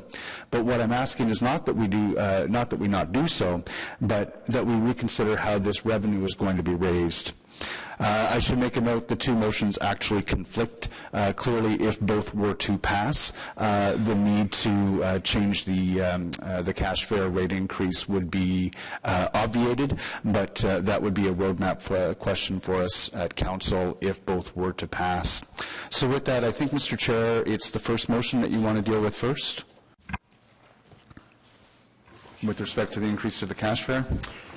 Yeah, thank you very much, Mr. Leeper. We will be dealing with the cash fare motion first, which calls for freezing of the cash fare, and that staff at OC Trans will look at how that revenue might be raised. They do have an option to put up on the screen that they've done some work in advance of the meeting per your request already, so I'll hand out these slides to members of the Commission. And do you want me to make the motion in the meantime? Yeah, go ahead, please read. So I'm moving, whereas an increase to the regular cash fare is likely to most negatively impact vulnerable users to the system, and whereas it is possible to whereas it is possible to eliminate the proposed increase to this fare class for 2015 and change the proposed increases to other fare classes in a revenue-neutral fashion for 2015, and whereas staff have advised that the Commission must approve a fare table today, and the specific changes to the fare table cannot be ready in time for this meeting, therefore be it resolved that the Transit Commission directs staff to prepare an alternative fare table for 2015 that would freeze the cash fare and amend the other fares such that the same revenues would be collected, and that this alternative fare table be provided to members of Council in advance of the March 11th, 2015 Council meeting. So thank you very much, Councillor Leeper. And for members of the public, the alternative fare table is above. Now, this is an initial look that still needs to be verified by Finance, but this is an alternative fare table for the elimination of the cash fare increase and then an appropriate redistribution amongst the other classes so that it is revenue neutral. Quick overview: seniors passes go up 3.1%, the community pass goes up 3.1%, and the other regular bus passes go up closer to the 3% range as well. So the motion is on the table, and if there are any councillors have anything to add to debate or questions to staff, this would be an appropriate time. I think I have a point of order. Just a clarification on cash fare. Is that cash fare as in cash, not tickets, not e-purse? Okay. Thank you. Yeah. Excellent. Thank you, Commissioner Milner. Do any council or commissioners have Commissioner Crew? Yeah, and so just to clarify, so this would be holding the line on the current cash fare alone, but doing so at an increase of some of our most vulnerable users, including, some of those that benefit from the seniors pass, some that benefit from the community pass, as well as providing a disincentive to our loyal customers that buy a monthly pass. That's how I read the table, yes. Councillor Nussbaum. Thank you, Mr. Chair. I'm just trying to understand the way the motion is phrased. This will be an issue that the Transit Commission staff would come up with. This is simply one way in which this could be broken. Is it correct that should the motion pass, that there would be an opportunity for staff to come back to council with other options? Because I think where the conversation is going is this is one way of doing it, but surely there are other ways of doing it as well. As I understand, this was requested of staff, and this is what they came up with, and needs to be verified by finance before it goes to council. But Mr. Manconi, how many different variations of this are theoretically possible? I would recommend, Mr. Chair, that we need crystal clear direction on what you would like to see. This is clear for us in terms of get rid of the hold the line on cash, distribute it accordingly. We can't anticipate and start to assume other options that you would want to see. We've given you our recommended fare table, and then I have to say it, the other option would be service reductions. Fair enough. Councillor Aguilay. Well, yeah, I'm a little confused too. It seems to me that if you look at it one way, that what's been prepared by staff, we don't need this motion because it's already been done, and this can be circulated and council can see it. But I'm getting the sense that this is not the fare change proposal that Councillor Leeper is supportive of. So, but in that regard, I find his motion somewhat nebulous. What are you suggesting? Do we just keep on trying until we get to the numbers you like? Or, I think to be fair to staff, they've gone out and done their best alternative. If you want them to do something specific, if you have a number in mind or a percentage in mind, then you need to put that in front of us as a committee so that we can then direct staff. But I think based on what you've done here, they've done it. And I just wonder, I don't know if it's a point of order, but I wonder whether we even need this motion or the motion has been, the purpose of the motion is taken over by what staff has already done. So maybe the court can weigh in on that. The Treasurer and I have conferred and know this is transit staff's kind of first run at how this would look at. We would actually need to prepare an alternative page 9 for consideration, and the Treasurer, she needs time. And so we worked with the councillor to develop the motion in such a way that it would be implementable and in order. So I guess the question back to you, Deputy Clerk, is if we vote on this motion, what are we directing staff to do? It seems to me like it's a wide open field. We're not saying to staff we want to see an increase in this particular fare or that particular fare. I think we need more. I need more specifics before I can vote one way or another on this. This just seems to me to say just go back and keep trying things until Councillor Leeper likes it. So I'm not sure that's what we're here to do. Councillor, I would agree with you, and I believe that's what Mr. Manconi asked for. We need specific direction. If this is staff's first cut at it, but if you're telling us you don't want to see community pass increase, your UPass can't increase, you're already set by your agreements with them, it's going to have to go somewhere else. So somebody else is going to have to pay if another group is not going to have an increase or is going to have a reduced increase. Just to add, we would also need that to be amended. So you would need to actually amend Councillor Leeper's motion to say freeze cash fares and the community pass, and then go away, and then staff would take another recut at it. Thank you very much. Are there any other questions or anyone interested in continuing debate on this? Just a few thoughts myself. I think Councillor Eglai is bang on. I think in the absence of more detailed direction as to the exact outcomes that are looking to be achieved, I think my recommendation to the Commission would be to approve the fare table which is in the budget and recommended by staff. And if there are members of Council or the Commission who are dissatisfied or would like to see changes in how fares are collected across the entirety of the table, that can be a policy discussion that can be set when we need to reevaluate the table in preparation for 2018, and that can guide future decision making. But as Councillor Eglai has rightly pointed out, page 9 has how many dozens of different classes and fare types in there to move them all on the fly and do the math on how even a penny change to one or the other affects everything, the entirety of the revenue, I think is very difficult. So in the absence of very specific direction, I'm not sure. I agree that this is very nebulous, and I would, my advice to the Commission would be to not adopt this motion and to support the table that is in the budget recommendation. Councillor Leeper, you can wrap up if you like. I certainly take Councillor Eglai's point very well. There's obviously a concern that I have with respect to the cash fare increase that I would like to have addressed today.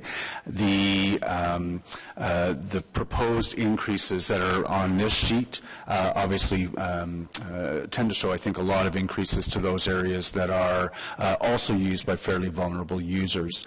But without more time, this is clearly not something that this Commission is probably going to want to deal with to try to achieve an optimal mix of what those fare increases should be.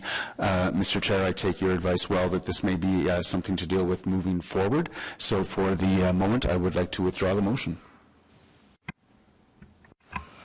Excellent. Well, that solves that. So that is the first motion dealt with.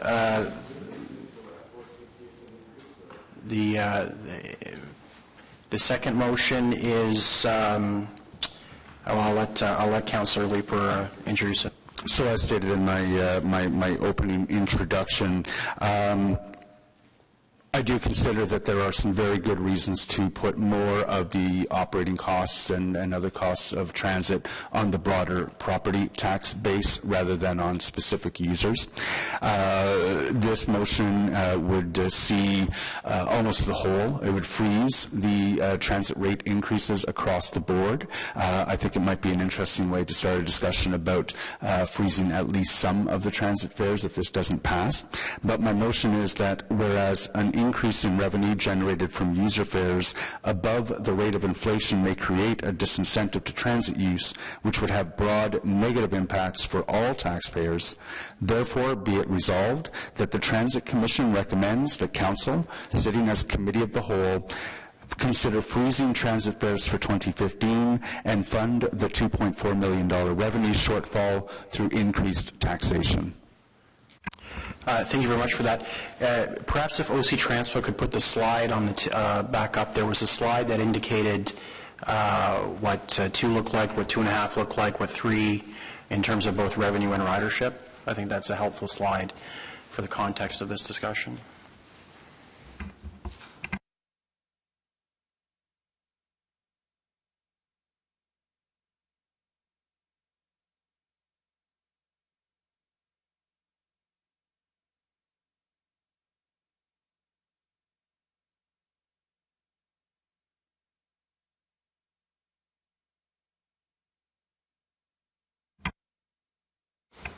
Wonderful. Thank you very much. So, members of the Commission, it's slide 43 if you're looking on your screens, and it shows what ridership does and what revenue does at various fare increments.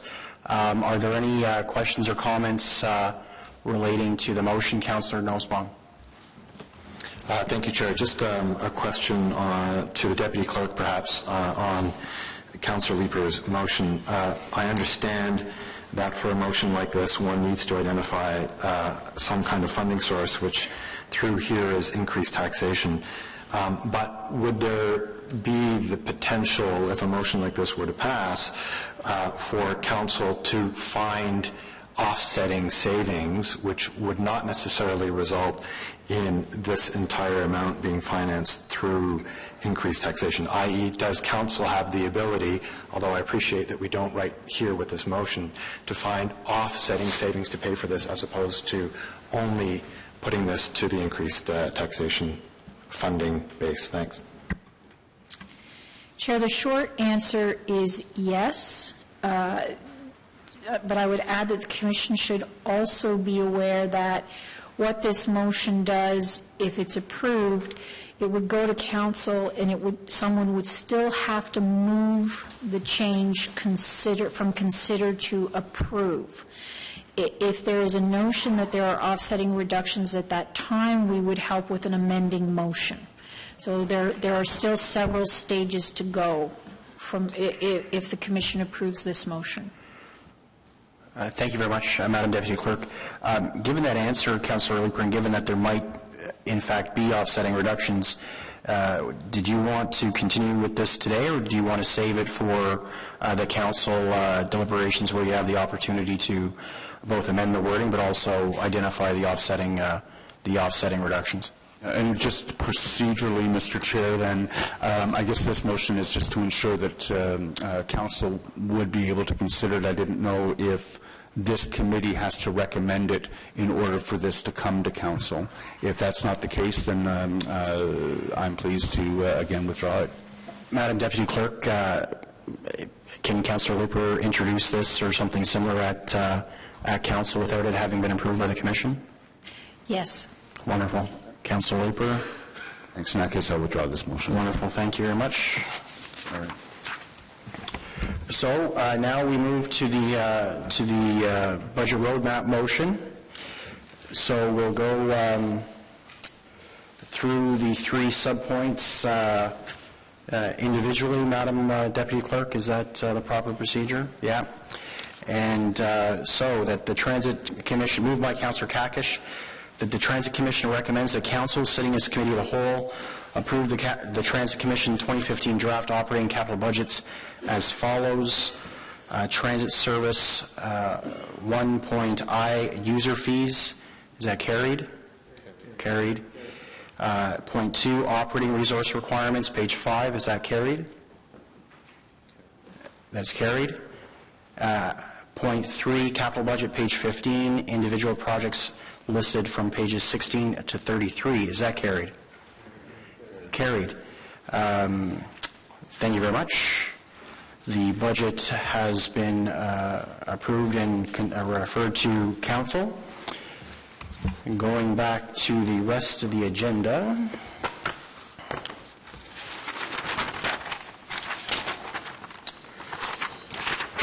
are there